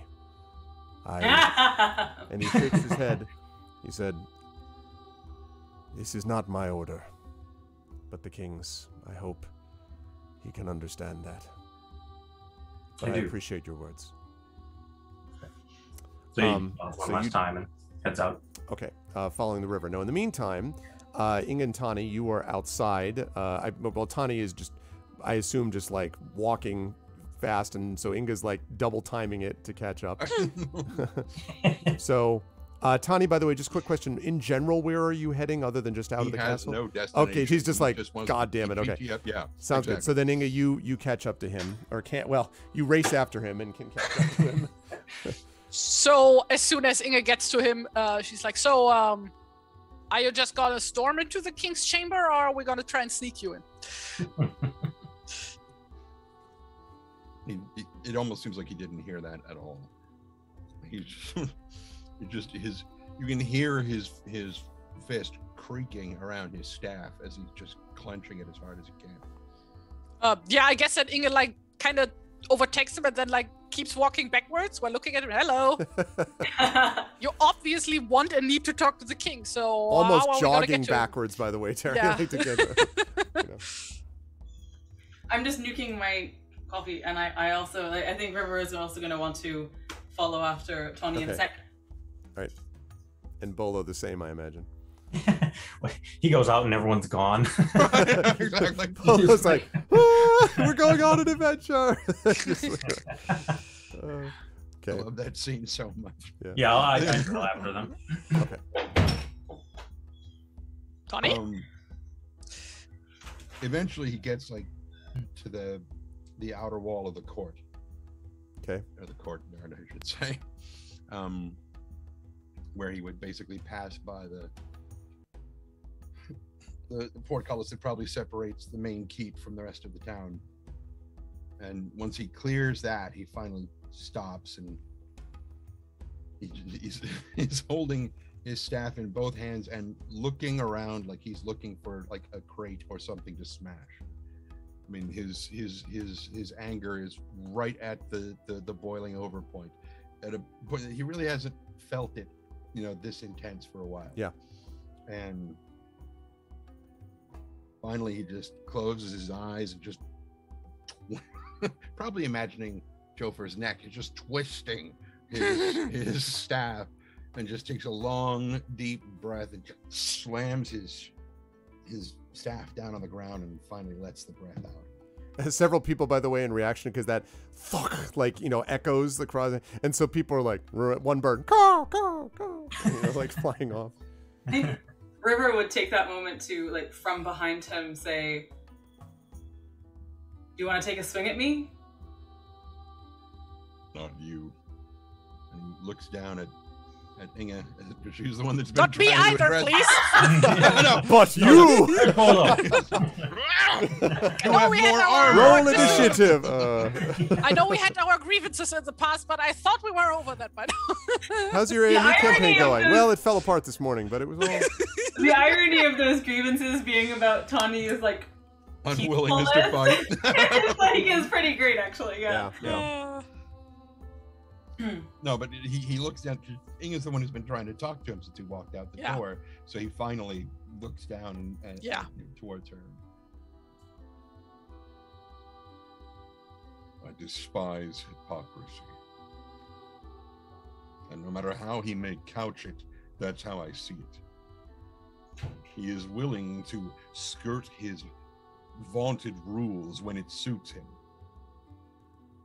But when it's something that I could possibly do to actually help the situation, oh no, I can't violate my orders.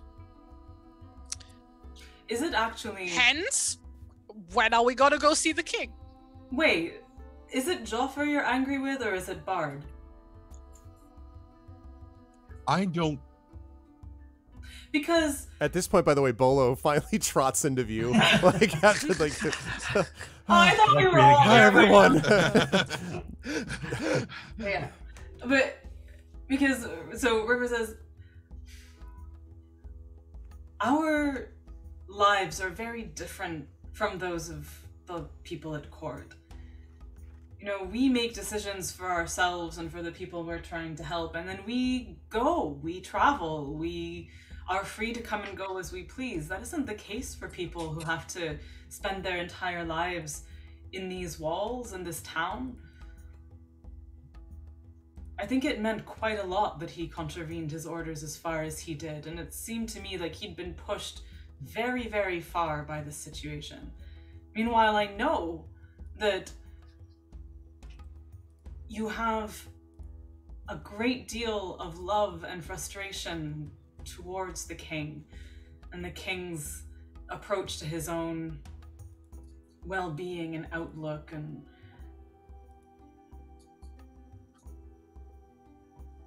I know that it's difficult too to not be able to just see him and try to fix his problem, but right now the problem that has been given to us to fix is that somewhere out there is a very important person who might be in a great deal of difficulty, and we can fix that.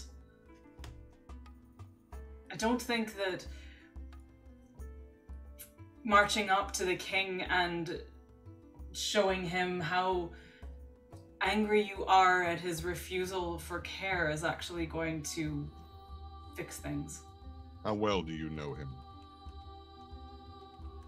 Hardly at all. Nowhere near the way you know him. No, not the king.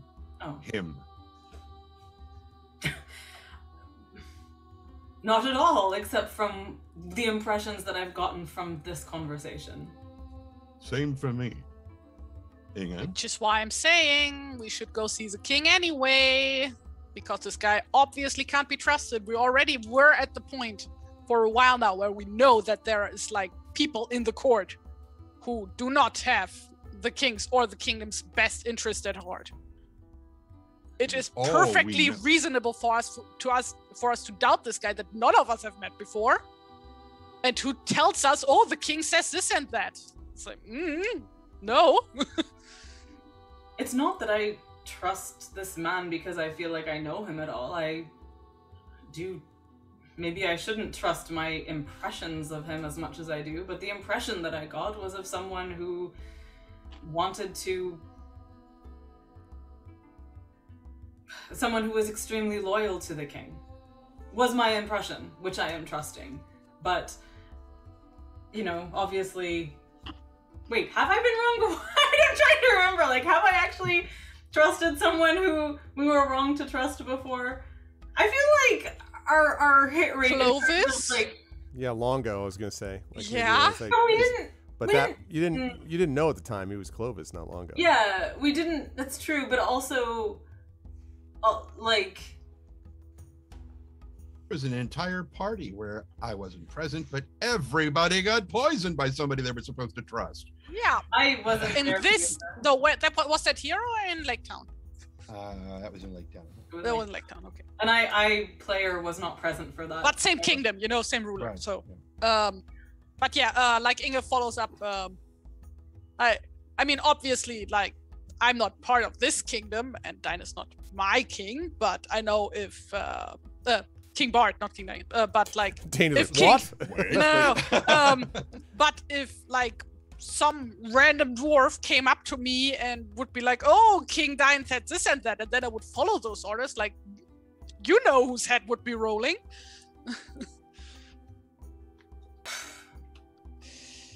River is like thinking about this and thinking about the fact that, admittedly, the last time that they left the city on an errand for the city was to get them out of the city in order for bad shit to go down. That has happened 2 times so far. Wait, really? What was the? Yes, last time was when we went to interview Count Asshole. I forgot his name. But he actually And then to get us the time outside. before that was actually when we were let down on this rabbit chase out of the city to go find the dude with the bump in his helmet. Who, allegedly had stolen the needle. Yeah, that was what I was thinking of. I don't really count the second time because that was actually someone who was trying to get us on his side. So, yeah, I suppose. But yeah, so I mean, obviously there is precedent. There is precedent for our desire to do good and honorability to be used against us. Absolutely. I suppose the question is this. Do you really think that man was lying to us and that this isn't something that King Bard wanted us to do and that you need to verify this from the king? Are you asking that Inga or Tony or everybody? To everyone, to Inga and Tony specifically, because Bolo has not ventured an opinion to the contrary. I lost well, count. Inga was stands there with her arms no. crossed and looks at Tony like Maybe to answer. Oh, like Inga stands there with her arms crossed and looks up at Tony like. Bolo? I thought you were about to say something, Brad. That's No. why. No. Oh, okay.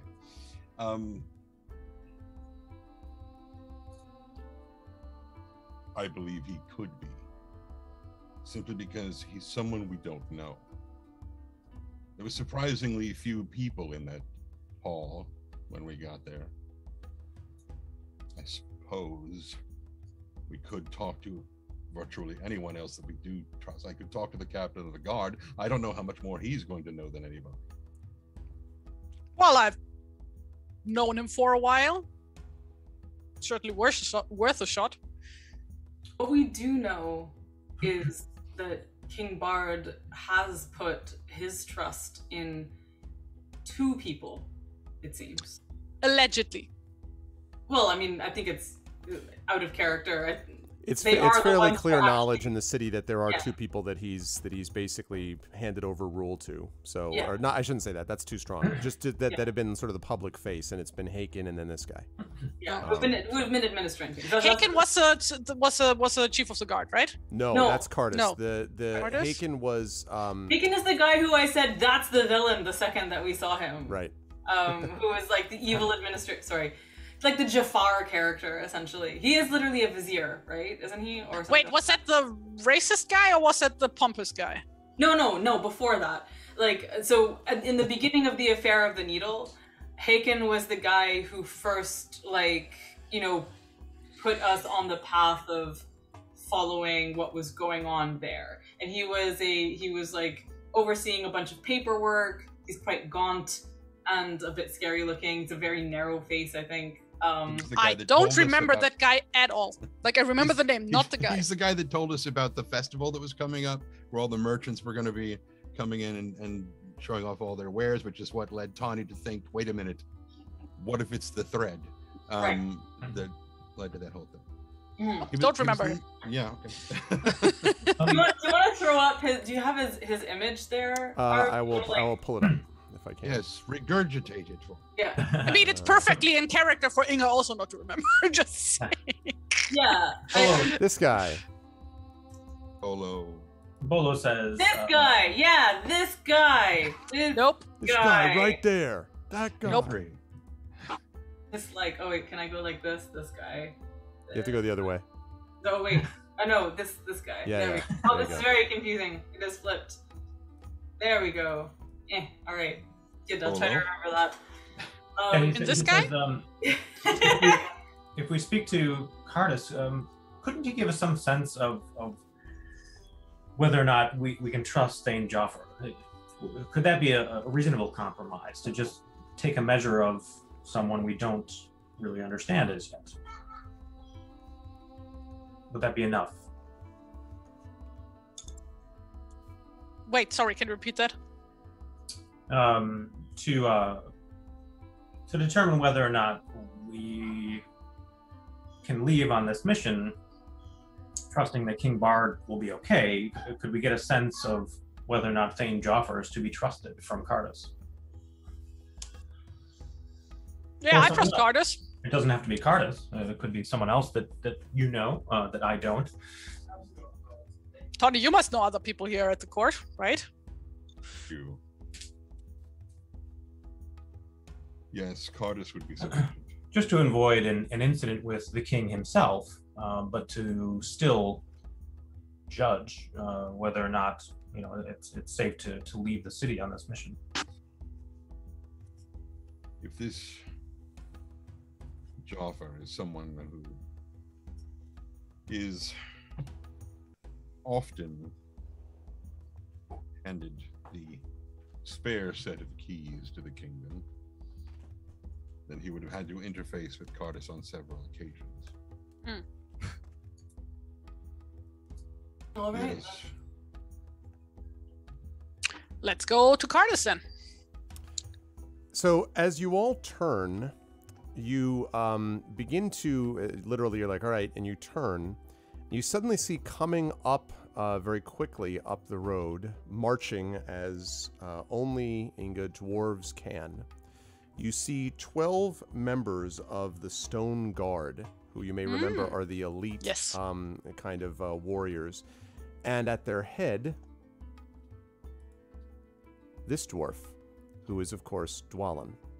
Woo! And Dwalin Wait, have is we met Dwalin yet? We haven't met him yet, right? I think you We may met, have met Balin. You we did met met Balin, but Oin, I do think you met. and Oh, right, it was glowing. Bombur. Yeah, it was glowing. that's right. Glowing, not yeah. So not now, And I- Bombur. this is something which so you have not had a chance to meet them, but Inga, I do want to mention that you will, of course, obviously everyone will have heard of Dwalin, but you will know a little bit more about him.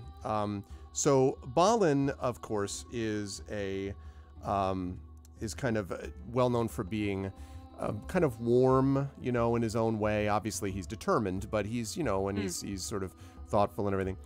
His brother Dwalin is not these things. Dwalin is a warrior, and Dwalin is not someone who suffers fools gladly. And indeed, as you can see as he's walking up, with this array of these 6 behind him in rows, each 6 and 6 behind him of the stone guard, you can see he is wearing a hauberk. He's got chain, there's axe at his back, axe at his belt, and as he marches up, he comes directly up to the 4 of you, and he says, "Hello, I would have a word with you, please. Thane Inga," and he kind of nods his head. "Thane Tanibear, Bolabras Took, and the river. I am Dwalin, son of Fundin, and I would have words with you, please." Yes, absolutely, my lord. River bows and nods and follows. Sort of instinctively takes a step back to let Inga be the face of the party in this case. Yeah. He says, "Oh, go ahead, Trent, if you're going to say something." I was going to say, Tawny just sort of gruffly nods, but is still looking around for Carters. He's just like, yeah. He's like, yeah, go ahead and talk. A new intent. Yeah. So he does this, and when you say that, when you step back, and Inga, he says, "Very well, Thane Inga. I have several questions that I would have you answer." And he says, and he kind of steps forward and kind of glowers at you in his usual way. And he says, "First, I know you've been speaking to representatives of the king. Where is Domi?"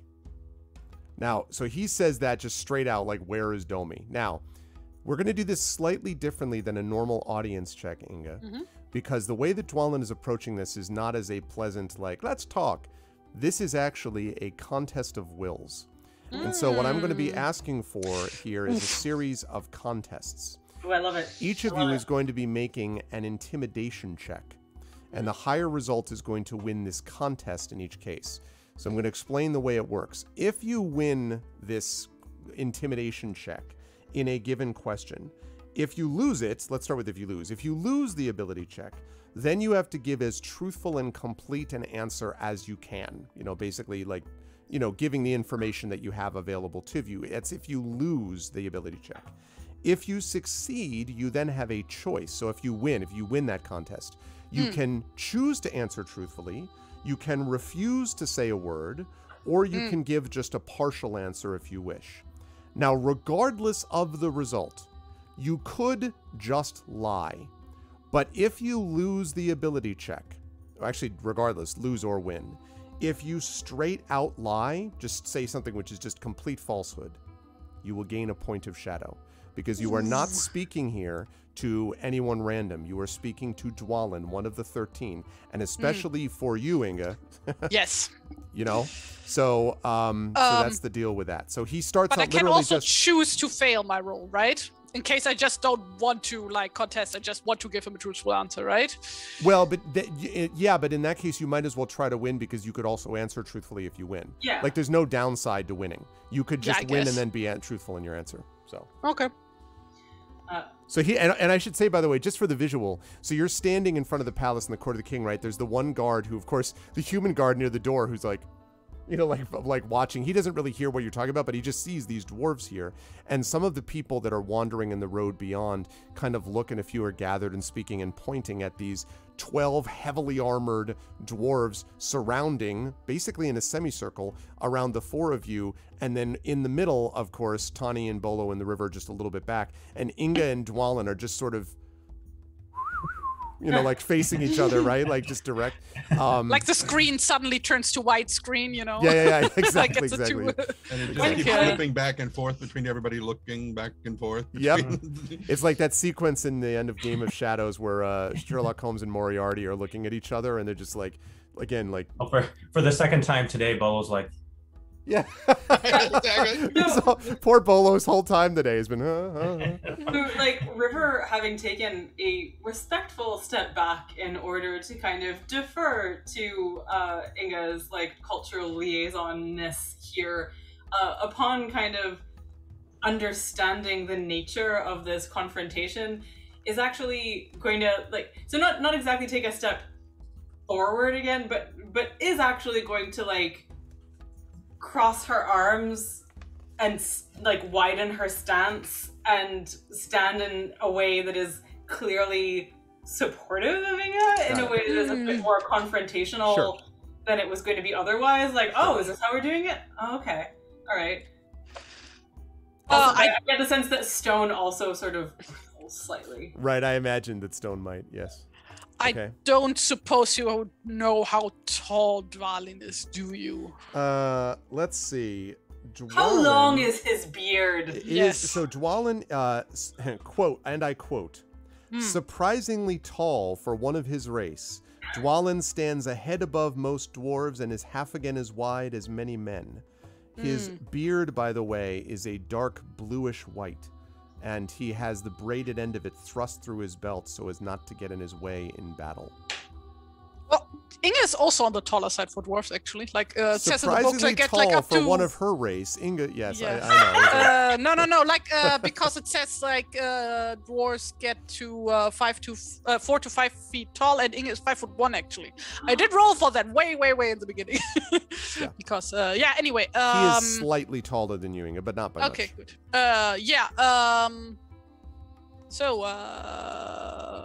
A battle of will, you said. Indeed. Also, Balin is Dwalin's older brother, in case anyone's curious. So. Yes. So, all right. Do I need to roll a Yes, so check? you're going to be rolling an intimidation check here. I don't get any bonuses on that, because my charisma is shite. Well, I'm going to... so River... No, don't waste inspiration for that. No, it's not, I'm not going to use the that inspiration. I am going to gift Inga 1d8 through Warden's gift. So essentially, like, nice. my sense of this is that, like, so, you know, Warden's gift, you can inspire others through stirring words, through music, or by your presence alone. Feel like, you know, River is, like, exuding capital P presence right now. I think you should sing, though, anyway. 1d8, you said? Yeah, Calm or something. Yeah. Some dwarves are stronger than others. You know? Oh, by the way, I still have inspiration from last time, which I didn't use.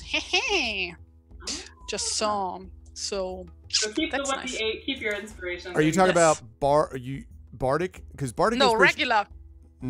I don't think have we played this month yet? I don't think we have, because that means the inspiration came from last month, and remember that doesn't. But I asked specifically if I can still have it in the next session. Oh, did I give you? Yeah, I think we did that because of that particular session. Yes, that's right. Okay. All right. We didn't play last time because of that. I know. Yeah. That's fine. So yes, this is an exception, though, everybody. Normally you can't carry it over, but yeah, that's right. I forgot about that. So not my fault that I'm being a dutiful citizen of the world by getting vaccinated. Aww. Fine. Yeah. I get it. Yeah. All right. So go ahead and make your roll then. Are you? So you're going to use the inspiration now then? I assume. No, I'm not. Or you're not. No. Okay. All right. Just... So go ahead and make your roll. I'll take that 11. Whoops. Like the Warden's gift, I can also add afterwards, right? I don't need to announce it. You can. But this is contested, right? It's contested. So you've seen the roll. You would need to. Before I tell you the result, you can add it or not if you wish. So you could do that now, depending on what you want to do. Nope. Okay. Sorry? What? I was going to say, I really think you should, never mind. It's for you to use when you want. Yeah. Okay. So, yeah, exactly. If you get vaccinated, I'll let you save up inspirations for that. That's true. Listen, if I'm doing my part to get the world saved from this, I'll do it. Okay. So, you do win this initial one, Inga. So, what? Wow, he rolled worse than I did. Yeah, he did. Amazing. he rolled poorly. So, he had asked you, where is Domi? So you have the opportunity now to say, be truthful, be partially truthful, or refuse to say a word. Also, I'm sorry, I'm so sorry to interrupt. Just one last thing. Also remember that Dwalin, this will also theoretically have effects on stuff later on with Dwalin. So I'm just letting you know it's not, this contest isn't just for the second, but it's also whatever you say will have impacts online. So go ahead. So that one Thane wasn't full of shit when he mentioned him. Right, like River kind of also flicks her eyes sideways to Tawny, like, I have the feeling we doesn't have see a it, lot to talk about, but do you want to do this while we're standing in the middle of the road, or do you want to go talk somewhere where other people might not overhear us? And he says, at the moment, I don't see anyone in particular who's listening in, and unfortunately, any place we might go would have ears. Moreover, I am in haste. All right. But yeah, we do not know where Domi is, but we were just told to go looking for him by somebody else. Who exactly? By Thane Yofor. He's one of King Bard's men. He kind of nods slowly. He's like, yes, I know of him.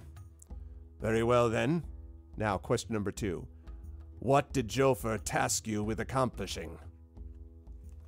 So, what have you been tasked to accomplish? So this is now the second opposed question. Oh, yeah. So this one is... So, like, we were tasked with, like, going to find him and bring him back safely, That's right? it, That yeah. was the task, right? Yeah, Exactly. okay. Okay, another intimidation check. Yeah? Yes. Oh, natural 20! Wow. Beauty! Okay. We love This is interesting, actually. Mm. Did he roll a nat 22 as well?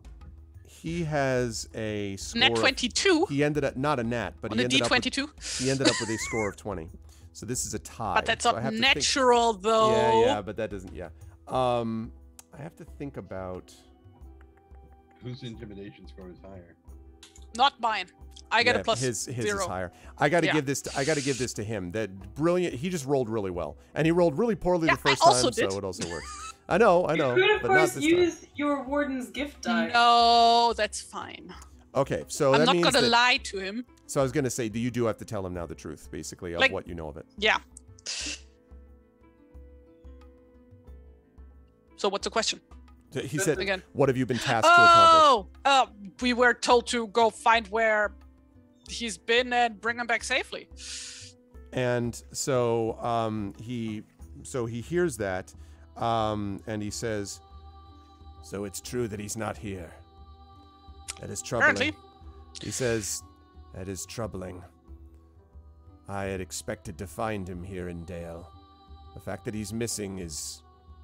And he kind of like looks around some of the Stone Guard dwarves who are the definition of stoic, right? They're all, but you can see even a couple of them kind of like look at each other, and he says, "That is most troubling indeed." Mm. And he says, "You've been tasked simply to find him and report back to Jofer, Bard?" Well, Jofor said to him, we are not allowed to see King Bard for some reason. Which I think is questionable. But nobody listens to me, do they? And he Let's kind of... be clear. I just want to be clear from like a player perspective that this order is allegedly coming from Bard. Oh, yeah. Mm-hmm. Yeah. Like, even if we want to say that it's like, oh, well, we don't know whether or not it's really coming from Bard, it is what we are being told that it's coming from Bard. It's not like they're saying to us that, like, no, we're not allowing you to see him, right? Right. So I just want to be clear on that because I don't want to, like, yeah. Mm-hmm. Yep. I thought I made that clear, did I not? Well, it's just that when if you're saying, especially if you're conveying in a like you must be absolutely truthful to the guy situation, that like we don't know why we're not being allowed to see him, when like Jofer kind of elaborated that too. I think. Well, I mean, like this is more of a like, oh, like Jofor claims that it's that and that, and like Inga thinks he's full of bullshit. that is like so a she's stupid like, excuse. I guess, truthfully reporting her feelings. So, yeah, right? that is the idea behind here. But like, if that doesn't count, then like I would phrase it accordingly. I had this image of you just saying like to him, humans, right? Am I right? Like, just, you know, like, look, like these. Inga wouldn't say that, okay? I know. And not when the others are around anyway. So he kind of, he sort of absorbs that, and then he sort of looks in. He says, "All right then. What exactly is Bard looking for? What was Domi bringing him? What does Bard want from him?" So that's question number 3. Yeah.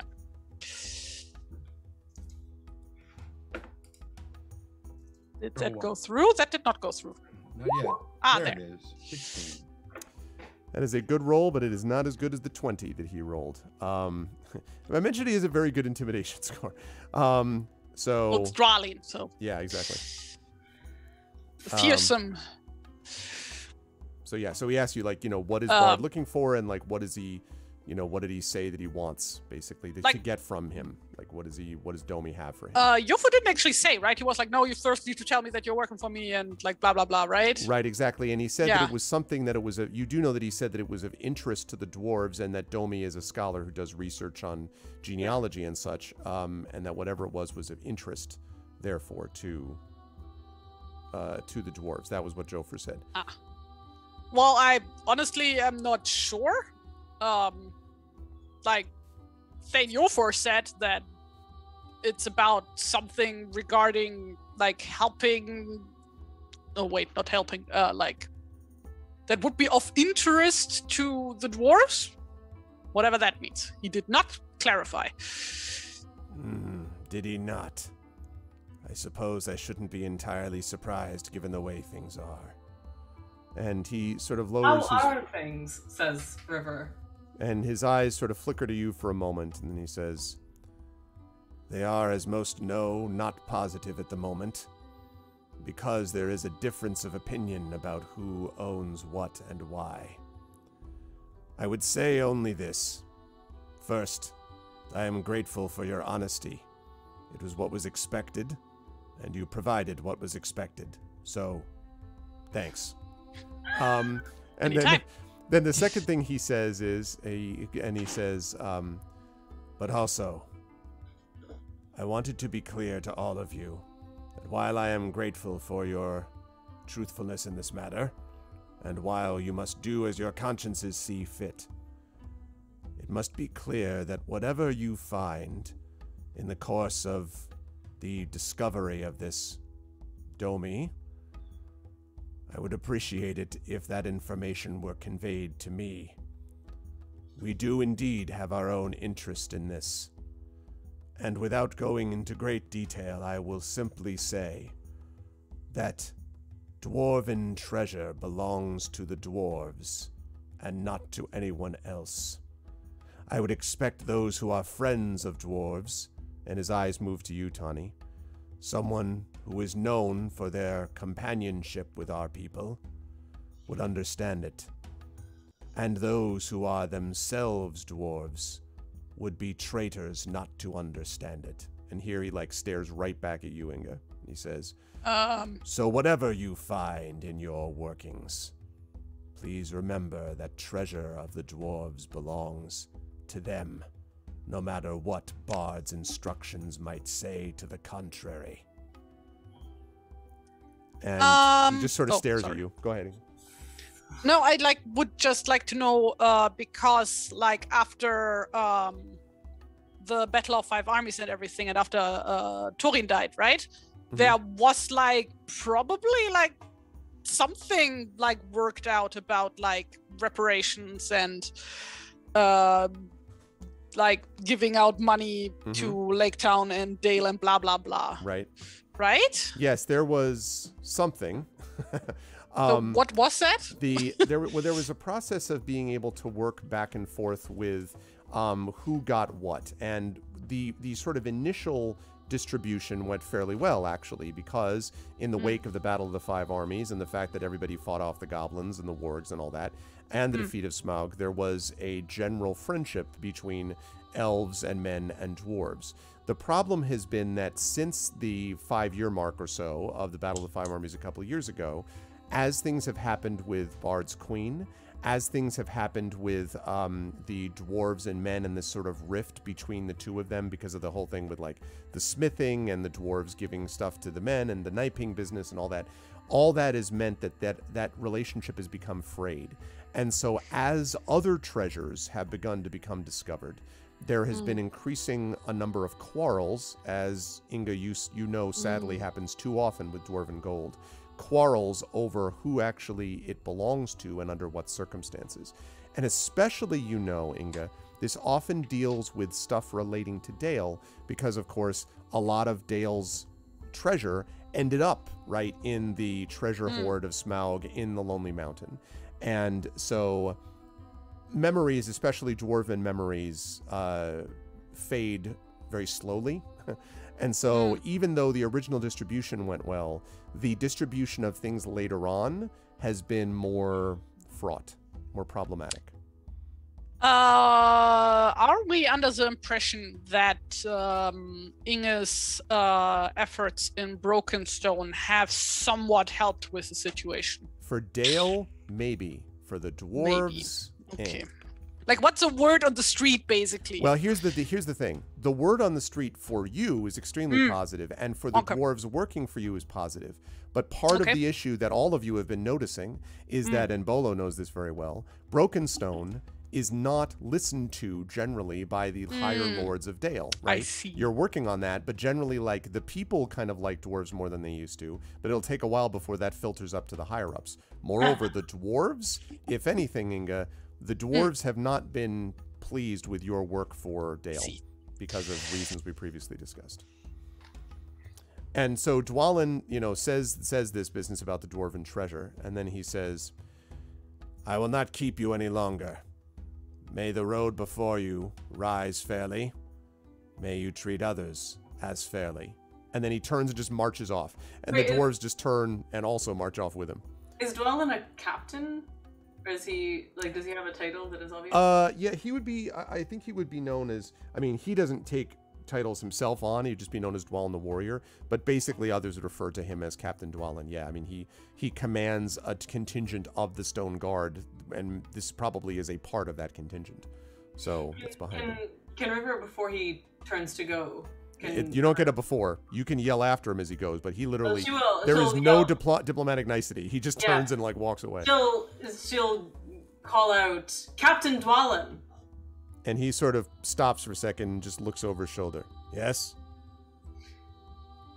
Are we to understand that you and the... What are they called? The Stone Guard? Stone Guard, yeah. Are we to understand that you speak for King Dine in this matter? And he says, "You may be understanding that the dwarves and King Dine, as their leader in this place, have my... I speak with his voice. But these orders, or these questions I had for you, come from both him and from me." We also understand that you would rather that Domi not speak to King Bard. Domi is a dwarf. He has his own mind, but I would hope he remembers to whom his allegiance must ultimately lie. It is that for which I have come to find him. He has written as well to us, and we would know more. And now as you say, he turns and walks away again. No, not in character. Okay, got it. Sure. I assume that all of the, like, original company of Torin's company are, like, in some capacity also in the council of King Dine, or not officially. Some of them are more interested in doing other things, and they didn't all stay at Erebor for one thing. They went back, some of them to the Iron Hills, or went to other places. And as you know, I mean, some of them didn't even survive, Feely and Keely and Thorin himself. But those who were still living of the original company, many of them went back to the Iron Hills or other places. But it's fair to say, though, that and certainly Balin is on the council, and it would be of his, direct council. For some of the others, technically Bomber is in the council, although usually Bomber spends more of his time eating than anything else. Although, as you know, Inga, say again, what? He counts as 2 votes. He counts as 2 votes. It is important to note about Bomber, though, that Bomber, although he always, he comes across in a certain way, Bomber is always paying attention. Like, Bomber is always kind of like thinking, and one of the points that he made to you at one point in a feast you had some time ago, Inga, was that no one ever tells you more than when they're having a good meal. So his feeling is like his method of diplomacy is literally eat and talk. That's his method of diplomacy. In any case, but yeah, so most of them are not. You do know that Dwalin is considered perhaps the greatest of the warriors of the original company now that Thorin has passed. And so Dane has enormous respect from him as a warrior. And so... So, like, purely, like, ranks-wise, he might outrank Inga. Oh, yeah. Yeah. Yeah, okay. Which is nothing against you. It's just that... No, like I mean, like purely, he's, like, not like the implied power of, like, being No, I get it. renowned hero, but, like... No, I get it. Yeah, no, he would rank above you, yes. Okay. Okay, good. Noted. So he marches off, and I believe all of you were heading to find Cardis. I believe was the plan. And Or they wait. No, Inga would actually like run after them and like be like, Captain Wallen? yes. You said to stay in contact with you. How are we gonna reach you? And he says, we will be in contact with you, but if you need to reach me before then. And he nods at one of the stone guard, and although, do you have a mechanical thrush? No, I'm not going to do that. I'm so tempted. I was so tempted. No, he doesn't do that, and he nods. He nods to one of the others, and the dwarf just wordlessly points up into the sky. Inga. She looks up, and you can see there are not one, but there are several, actually 3 ravens that are kind of passing back and forth. And Dwalin says, the members of this flock will be paying attention. If you call to them in a particular way, they will come to you. And he makes this peculiar, like a weird whistle. And he does it once, and kind of like, it clearly works because the ravens come flying down, and they light on his arm, and then he, thank you, my friends, and then moves his arm again, and they fly off again.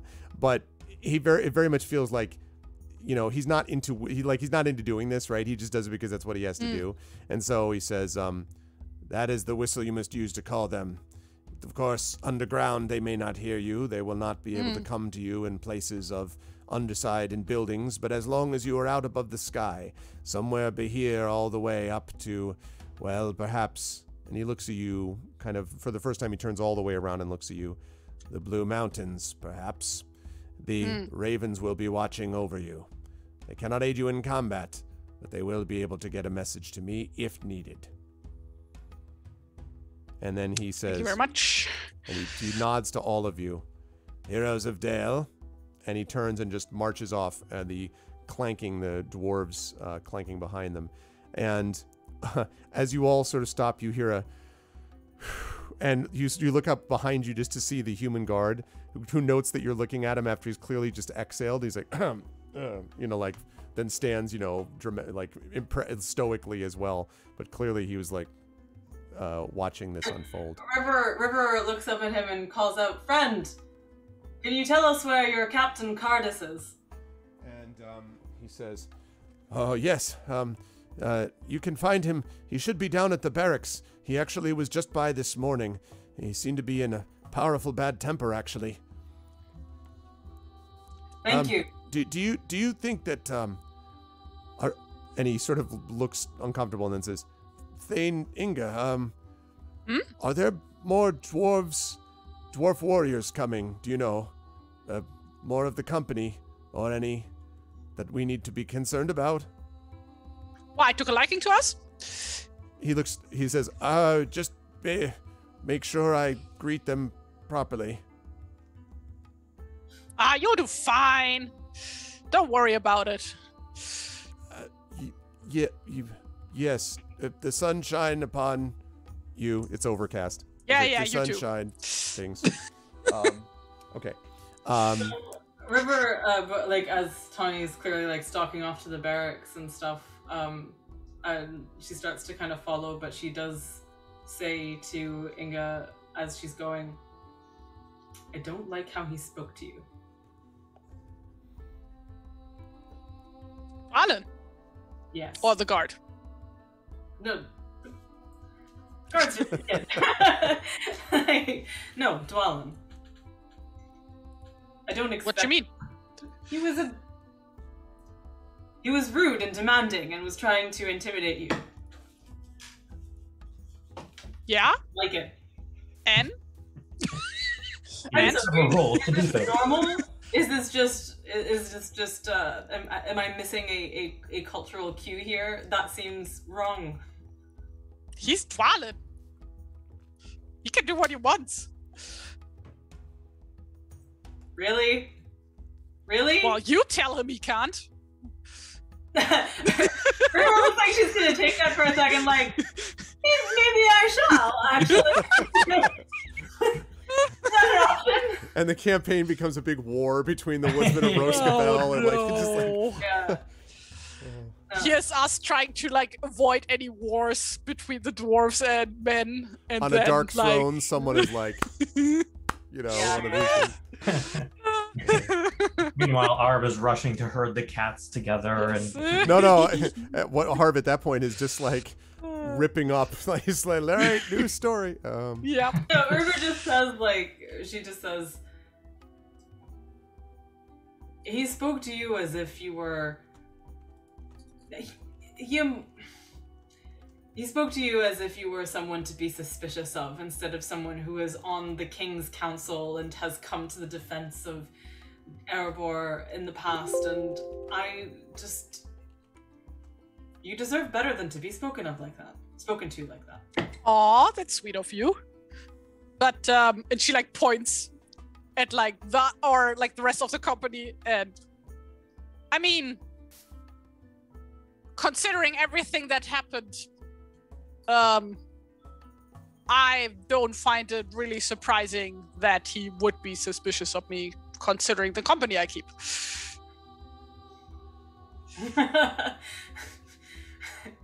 River's face falls at that, and she's like, "Oh, no, not like that." No, it's and just like, just kind of clears her throat and goes like following Tawny towards the barracks. Low charisma strikes again.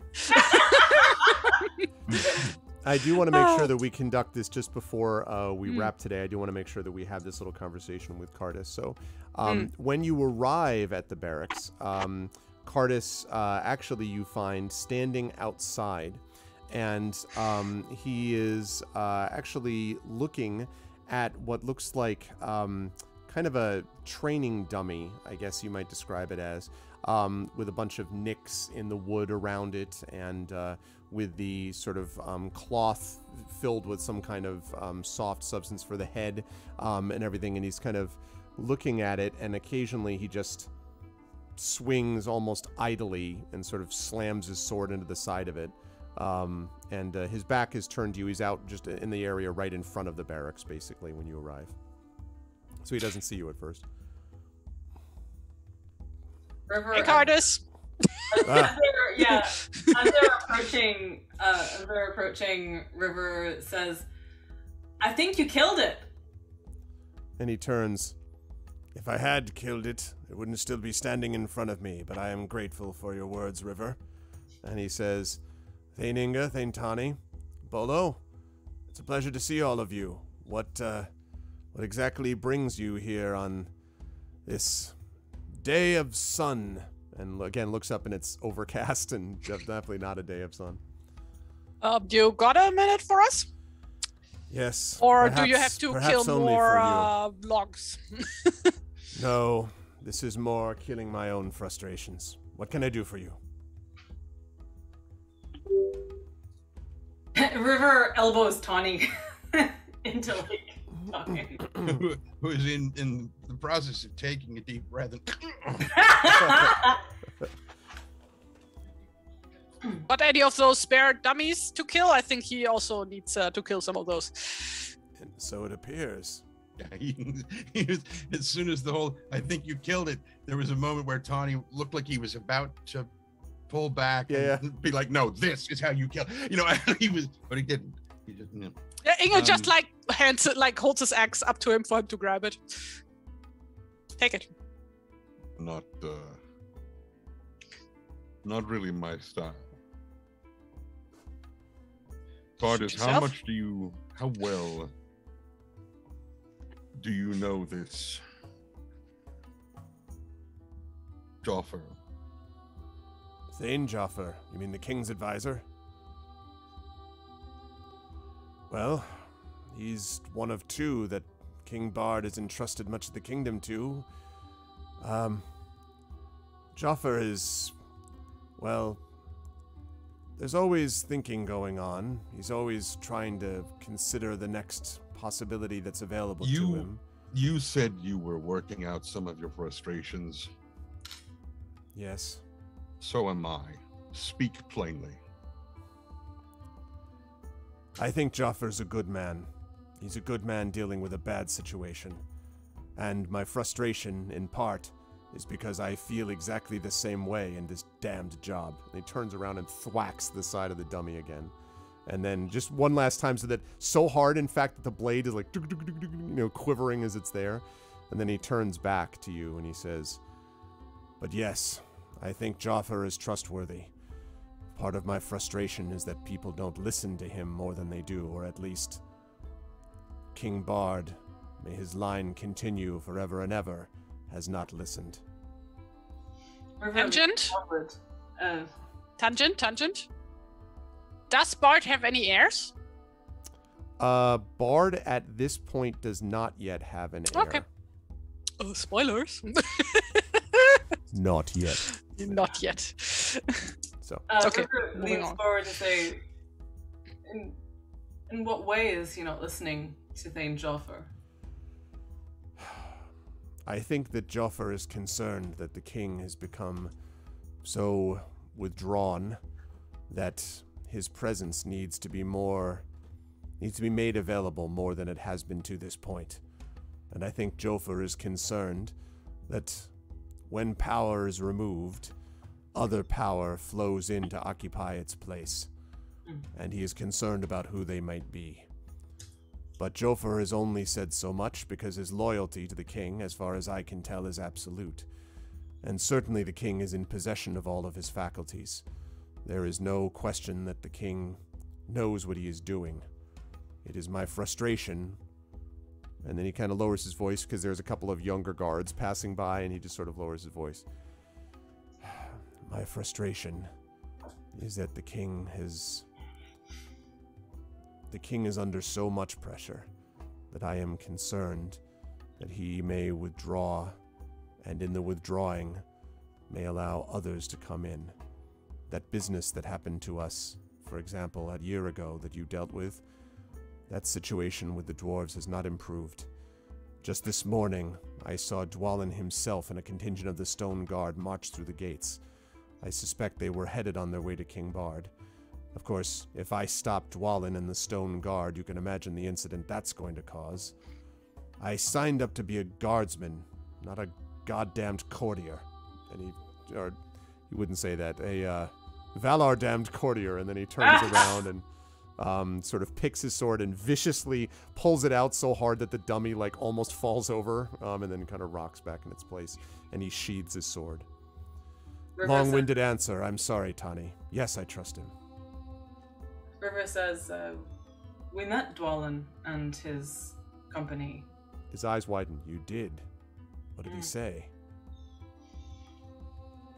He was very concerned about this missing messenger. No, this I don't know. Scholar.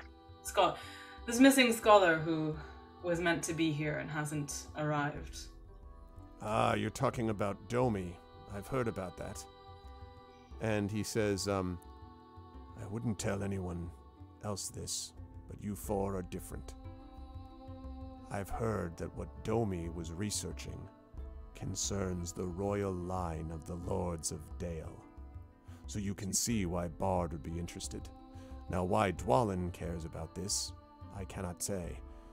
But I imagine that Dane would have something to think about the royal line of Dale, and obviously Bard would. So, if that is what is going on, then this is... And he looks at you, Inga. History, both Dwarven and Dalish. Are you saying that King Bard is part dwarf? He sort of... What? River also tilts her head like, wait. What? No. I mean, like... Domi is a dwarven scholar of Exactly. dwarven heretics or whatever. Exactly. Heritage. Heritage, yeah, not heretics. No. That was in character. Oh, dwarven heretics. Oh, she said that. That's really funny. Okay, Sorry. so he's like, so you say heretics, he's like, okay. And he nods. And King Bard is one of the men, right? Oh, yes. As far Right? as He's as pretty far as I'm tall, told. right? He doesn't yes. have like a... Bard the you know. Bowman, when he was known as such, was always one of the tallest men of Dale, in fact.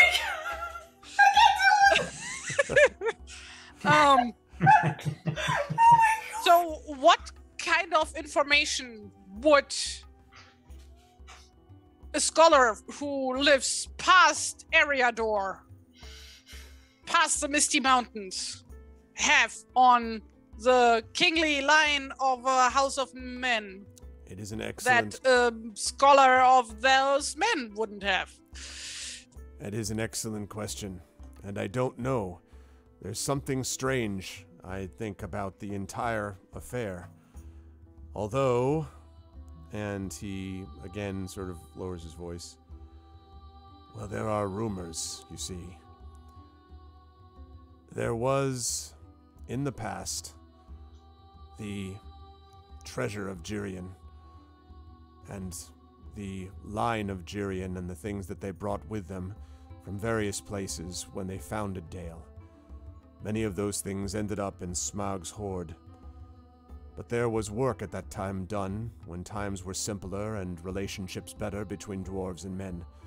Dwarves that built things that men would use to store items and vice versa. And he says, I have heard rumors that some of these treasures have again begun to come to light. And if that is so, we may be speaking of conflicting claims.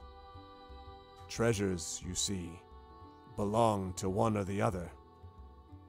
And, I don't know what this is about. These are rumors I cannot say. But these treasures might be great indeed. And Bolo, his eyes kind of slide over the four of you, like looking at each of you in turn. And so, he doesn't look at you directly. But when he mentions treasures and lost treasures, and treasures that have been lost both with men and dwarves involved, you cannot help but think a little bit about your own circumstances and what drove you here in the first place. So he says that, and then his voice raises again and in volume again, and he says, but all I can say for certain is that Bard called for Domi. Domi hasn't shown up, and now there is concern about what might have happened to him. If you four have been asked to do anything about this, you know your own business, and it's not my place to give you advice, but if you may take one little bit of wisdom, tread carefully. What the four of you do in this matter will affect not only you, it will push things one way or the other. Dwarves and men both have a vested interest in this. You had better move carefully, or the whole business will come falling around our ears. And that is where we will bring the session to a close. Yes, very good. Oh, cool. We have to avoid a war between Dale and It's fine. Erebor. Yeah, listen, you don't just get to just fight orcs and goblins now. You got to start, you're the heroes of Dale. So can I change my favorite enemy to humans? Yeah, favorite enemy, diplomats. No, it was... Yeah, exactly. World War III hangs on your shoulders. No pressure, just relax. Yeah, this was actually a really fun session. I am sorry that Bolo, there wasn't as much that was, that Bolo specifically could get focused on in this one, but there will be, and I think you got a sense of something which is going to tie into Bolo directly, maybe going forward. But I really love seeing the RP from everyone in this because. Yeah, there was a lot of audiences and people being like, the tension is rising, as you may have sensed from last adventure. It's only getting bigger now. I will start this time. I will I'll work in the opposite direction here, so I'll start with Terry first, since I accidentally bypassed her the first time. Terry, really good stuff. That was on purpose, not accidental. Good stuff, Terry. And again, I had promised you there was a lot of Dwarven stuff, and you've gotten a lot of Dwarven stuff as late, including the stuff that we got with Dwalin. It was really interesting, too, to see your interaction with Dwalin in particular, because, of course, it's true that Dwalin is like, the River's reaction was quite accurate, like, you know, like he's being rude, but then it's like, but he's Dwalin, and he's just basically, he doesn't give a damn. He's just like, get out of my way. I've seen things. Shut up. You know what? He's Dwalin. He doesn't care who anybody is. And if it's any consolation, he behaves this way with almost everybody. Like, he has more deference to Dane because, you know, and probably he's, like, nicer to his brother. But other than that, he just, this is how he is. Like, he's not a diplomat. Yeah. It's like Inga took like this not even remotely personally. Yeah. Like, no, exactly. But I really loved seeing those checks back and forth and seeing your reactions to what you wanted to tell them. That was a lot of fun. How did you feel about today's session? Where will the lovely folks find you next? Oh, this was a ton of fun, and I'm very excited to see where this is going. And also dread to see where this is going. This is yeah, like Battle of Five Armies 2, Electric Boogaloo.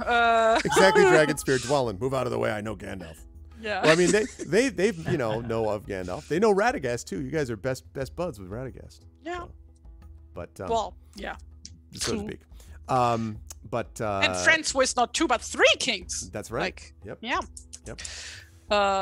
So that's neat. Does the Woodsman have a king? No. I like to think of the Woodsmen as anarcho-syndicalists living in the Yes. Do you take it in turns to elect a sort of officer for the week? Because, Nice. I mean, it's like Radagast is there as a kind of like wise dude in Rosgobel anyway, who I think clearly everyone else grants deference to, but there isn't a king per se. Yeah.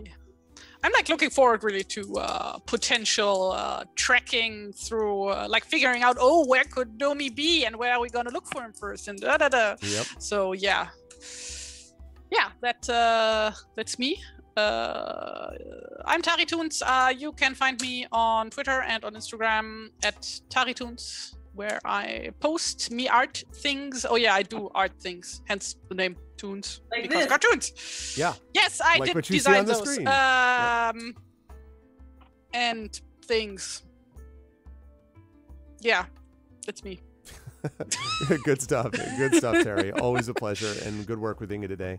Thank you. Also, good work with the River today, who had the other audience to worry about too, which is, you know, dealing with Jofer and then trying to basically like calm Tani without trying to calm, it was very much a like just managing people was a big part of this, and then getting to see, as you said, someone being rude to your friend, and then, you know, all of the sort of background of trying to sort out what all of this theoretically could mean. So there was a lot of intrigue, let us say, going on in terms of who sent and why, and of course, and where is Domi? You know, the search for Domi is what we're looking at. How'd you feel about today, Amal, and where will the fine people see you next time? It was so much fun. I really like this. I also feel bad about Bolo. I mean, I know it's like probably quite in character for Bolo to have been like quiet and looking at the rest and stuff like that. But I still feel kind of bad whenever my talky character does a lot of talking. But no, I thought it was delightful. I really enjoyed it. I always love it when Tony gets mad. I just love it. Yes. I always think it's great. He's so robustly chill all of the time, and but yeah, I thought it was good fun. I'm also super looking forward to starting to think about like where to look for Domi, and in fact, like something I wish it had occurred to me to say to Dwalin or something was like, perhaps you could assist us with all of these ravens and their surveillance, and maybe instead of surveilling us, you could actually send them to look for Domi. But that will, I don't know, maybe come up next time.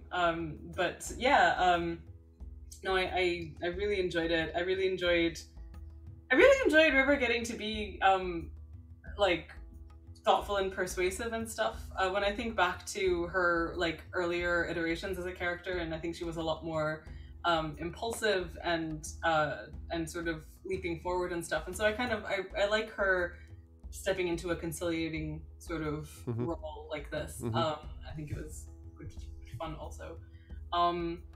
Yeah, that's it. So people can find me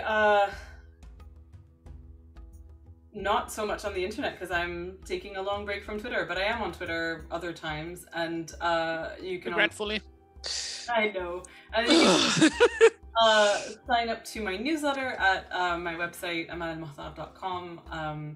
And I feel like there's we just wrapped up ReaderCon this weekend. There was a virtual ReaderCon, which was I thought a lot of fun. It was. Really enjoyed it. So but that was going to be like the last of appearances for a little while, so it won't be like I won't be available for stuff until probably September. But yeah, that's basically me. Good stuff. Thank you, Mel. Always a pleasure. And yeah, Brad, I will, as I say, I will echo, you know, I am sorry that Bolo didn't get a chance to do more direct stuff today. You know, just kind of the way that things played out, but there will absolutely be a lot of stuff that will be happening literally as of next session that Bolo will be doing. But a lot of this was kind of setting it up, and I don't think it would have made sense for you to be like, shut up, everybody. Here's what I think, you know, like, that wouldn't have made a lot of sense. So, but that said, I am excited to see more of how we bring in a little bit of some of other Bolo's interests into fore, so to speak, and obviously what happens next in terms of, as you folks are presumably headed out of Dale soon to try to track down Domi. How did you feel about today, Brad? Where will the fine folks find you next? Yeah, it was good. I enjoy these sort of setting up the mystery to come kind of thing, and it was a cool layered effect. It started out relatively simple, it seems like something we would kind of launch into in short order, but then King Bard thing, and then there's the Dwalin thing, and it's kind of fun watching again Bolo's evolution. He still had his eyes, still light up at the word treasure, but he's starting to see there's a lot more to treasure, than just the thing itself. Yeah. It has symbolism involved, and it means a lot to different people, and things like that. So that's kind of cool to see him go through that evolution, and part of that is happening now, and will continue throughout this adventure, especially, I think. So that'll be fun to watch. So yeah, not a lot of plans coming up. So I think we'll just be back here in a couple weeks, and looking forward to the next step. Next week, or no, 2 weeks. 2 weeks, 31st. 2 weeks, is the plan. Yeah. And thank you, Brad. Always, again, a pleasure. And last but certainly not least, Trent. I mean, I've had a chance to have a front row seat to various moments where characters of Trends have gotten mad at people for various reasons. So Lord's counsel. Yeah, I've been there for a lot of that stuff. But it is true that there's an interesting sense of the sort of the quality of a strong will versus a strong will. I think the interesting thing is we sometimes have a tendency to be like, but someone needs to win or lose an interaction, when the truth is that both people can win it or both people can lose it.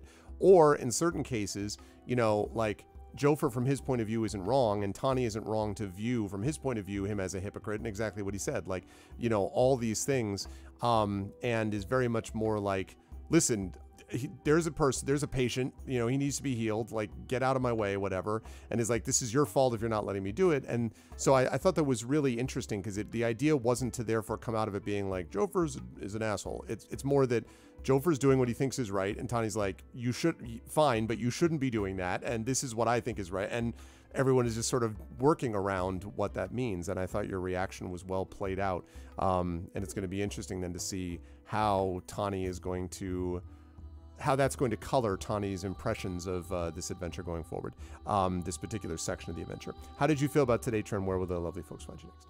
Well, first, I would also like to address the Bola situation, but more specifically, fucking adorable. Yeah. I mean, it's just, oh my God. A study in contrasts, right? Between, like, exactly. These the first time you did it, I was like, okay, that's really funny. And then you come back with the stinger at the end, and I'm just like, oh my God. And it just works so well. just if the only thing that could have made it better is if we had a third instant where like the just, woodsman walk up and like he start yelling at the river like what? But he's like rolling his eyes now. Oh, this shit again, you know, back and forth. Like he's done. He's had enough. Yeah, I liked the interaction between Jofer and Tawny. You know, I agree. Jofer's absolutely in his right to do what he's doing, no matter that Tawny thinks he's a hypocrite or not. Part of the reason for that is that Tawny thinks he's a hypocrite, but also because Tawny doesn't know him. You know, he's never really interfaced with him at all. And it wasn't until Cardis, you know, started, just he trusts Cardis' opinion. So now the Cardis has said this, he's like, shit. You know, and so now he feels like he has to trust at least that when he says this comes from the king, that it does. He still doesn't agree with the hypocrisy, but now he believes that Cardis is relaying from the king. You mean Jofer is relaying that from the thing? Yes, that person. Dickhead. But I totally want there to be at least one like look from River to Tawny, like thanks. You see? Oh, that's my impression sometime. Anyway. Sure. Yeah, you'll probably get that reaction in about 3 weeks. 3 weeks. After Tawny cools down thoroughly from this. But right now for him to go, you know, hey, like, you know, it would just make him even angrier and just be like, shut up, do not rub my face in this. You know, it's like, God, what does that remind me of? I can't remember what it was, but there was something where it might have been Pulp Fiction when, you know, the wolf shows up to help Vinny and Jules with their situation, and Vinny's like, please, it'd be nice, and I'm like, oh no, you did not. You know, this was not the right thing to do at this moment, kind of thing. Or in Virtuosity, where Sid 6.7 he's holding the gun to the side, and he's like, say thank you, and I'm just like, do not do that. Anyway, I really enjoyed today, and it is fun to play Tawny when he gets angry, because it doesn't happen all that often. I'm just dreading the day that he backslides into what he was like during the Battle of the Five Armies, because he's just going to start. The little bear roar, by the way, was it was interesting because it's an echo, right, of what Tawny's already been through a part of that arc. So we know that, and it has come to some terms, I think, to peace with his role in the Battle of the Five Armies now. But there's an echo of the. Well, I don't want to assume for you, but I guess what I mean is that has been some of that has had some aspects of it. Is there's closure in parts of it, but the point is that there's an echo of it, right? Like there's a little echo of what was there before in moments of this too. So and it's partly the emergence of his ability to do the night goer thing. Right, sure. A bear. So that's true. He's at this pendulum swing between the two. Interesting.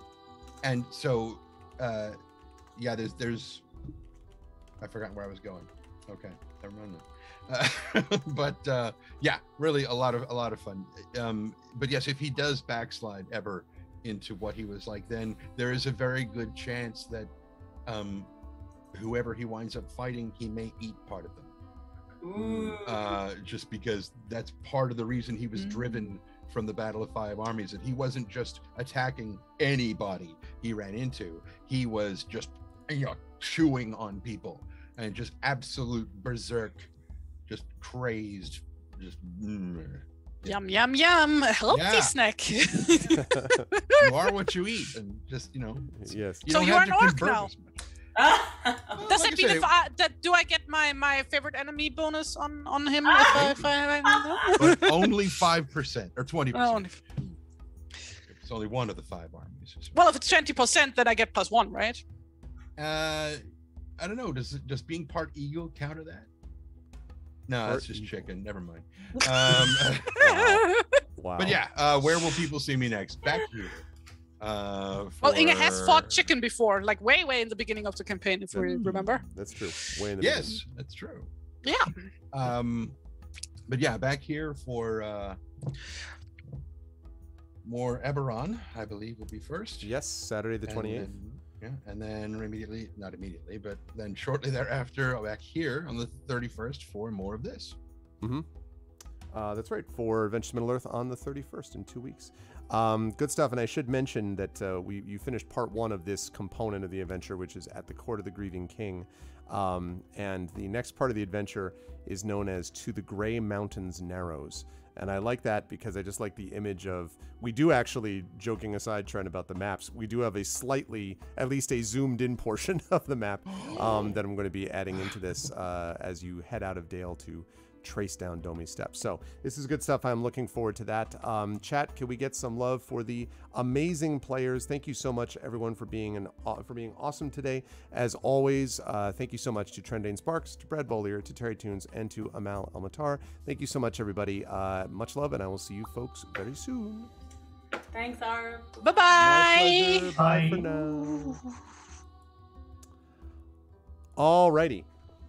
So that is that. I really enjoyed being able to do that and being able to have these people with us as we had this awesome new overlay, cams only overlay presented by the great Shadow Mage. So yeah, I was very happy about that. And it was good timing, right? Because we wanted people to be straight up, like looking right at, you know, the camera type of thing, and like get the full measure of what was happening. So you're going to see other opportunities for we'll be using the map quite a bit more next time and all that, but yeah, so you'll forever miss it. Well, the map isn't vanished. Like even right now, you can't see it right now, but I had the map right now. I'm just looking at my calendar, but I had the map up there, which I could have used, and we'll be using the map some next time. So don't worry, Echo. This isn't replacing the map, but it is, I think, having this really does help people zoom in on the sort of emotional moments when you don't need the map. So that was basically the idea. Anyway, I hope you folks enjoyed this, and if so, I hope that you will do all the things you know how to do. Follow the channel, check the YouTube at !ArvTube, Discord !ArvCord, Twitter !ArvTweets, website arvaneleron.com, financially !ArvShop, !ArvTrayon for the Patreon right there. That makes it possible for me to commission overlays like the ones that I just showed you, and also gets inspirations to help the players, and subbing to the channel, which a few of you did today. That also really helps and lets you support the channel and also get these custom sub badges, more of which are on their way from Shadowed Mage, and custom emotes to use across Twitch and all that kind of good stuff. Publishing side, !Icarus for my Icarus graphic novel from Athos Arts, !Library for Tales and Tomes from the Forbidden Library, my 5e adventure and sourcebook for Alligator Alley Entertainment, and !Grayshade KS for my Grayshade Kickstarter coming soon. More details about that on the way. And as always, !BLM, Black Lives Matter, very important to affirm and assert the significance and importance of Black lives, and !Help Now, which is the World Health Organization page on suicide prevention. Very important to reach out to others if they need help, and to reach out to others if you need help as well. Now, I mentioned this thing about next game, so we got to do this because I got to get rising on up, because 25 minutes from now, I'm going to be over at GOG with Pen and Pixels and the next component of the Talisman Adventures campaign, sponsored by Pegasus Spiele. So we got that going on. It's been a month since our last session, so that will be good times. So next game, I saw, I think, Echo do that one. So that is listed right over here. Right now, we've got these results between Graveyard Keeper, Ni no Kuni, and Growlancer 2. So get in your votes right now, folks. If you want that to be at all different, now is the time to do it. Or, you know, if you want to let your voice be heard, because I'm closing this down in just about a minute. So now is the time to get that in. We're going to actually have that. That will take place next week. So 1 week from today, I'm going to be playing either Graveyard Keeper or Ni no Kuni or Growlancer 2. And then the week after that will be the final session. And in fact, the final session of the summer, technically. In fact, it's just a few days before I go back to school officially in the fall. And that will be for Adventures of Middle-earth. So you're going to want to be here for that. And I'm going to just wait a moment while I check out what we've got here. Let me just wait for a moment. Graveyard Keeper, Ni no Kuni, Growlancer 2. Now's the time. If anyone wants that to change, get your votes in. Going once. Going twice. All right, sold. So Graveyard Keeper is the game that I will be playing. So Graveyard Keeper is what's up. So what grade am I in? A grade I can't repeat, Big Boss. A grade that it's been quite a while. We'll see.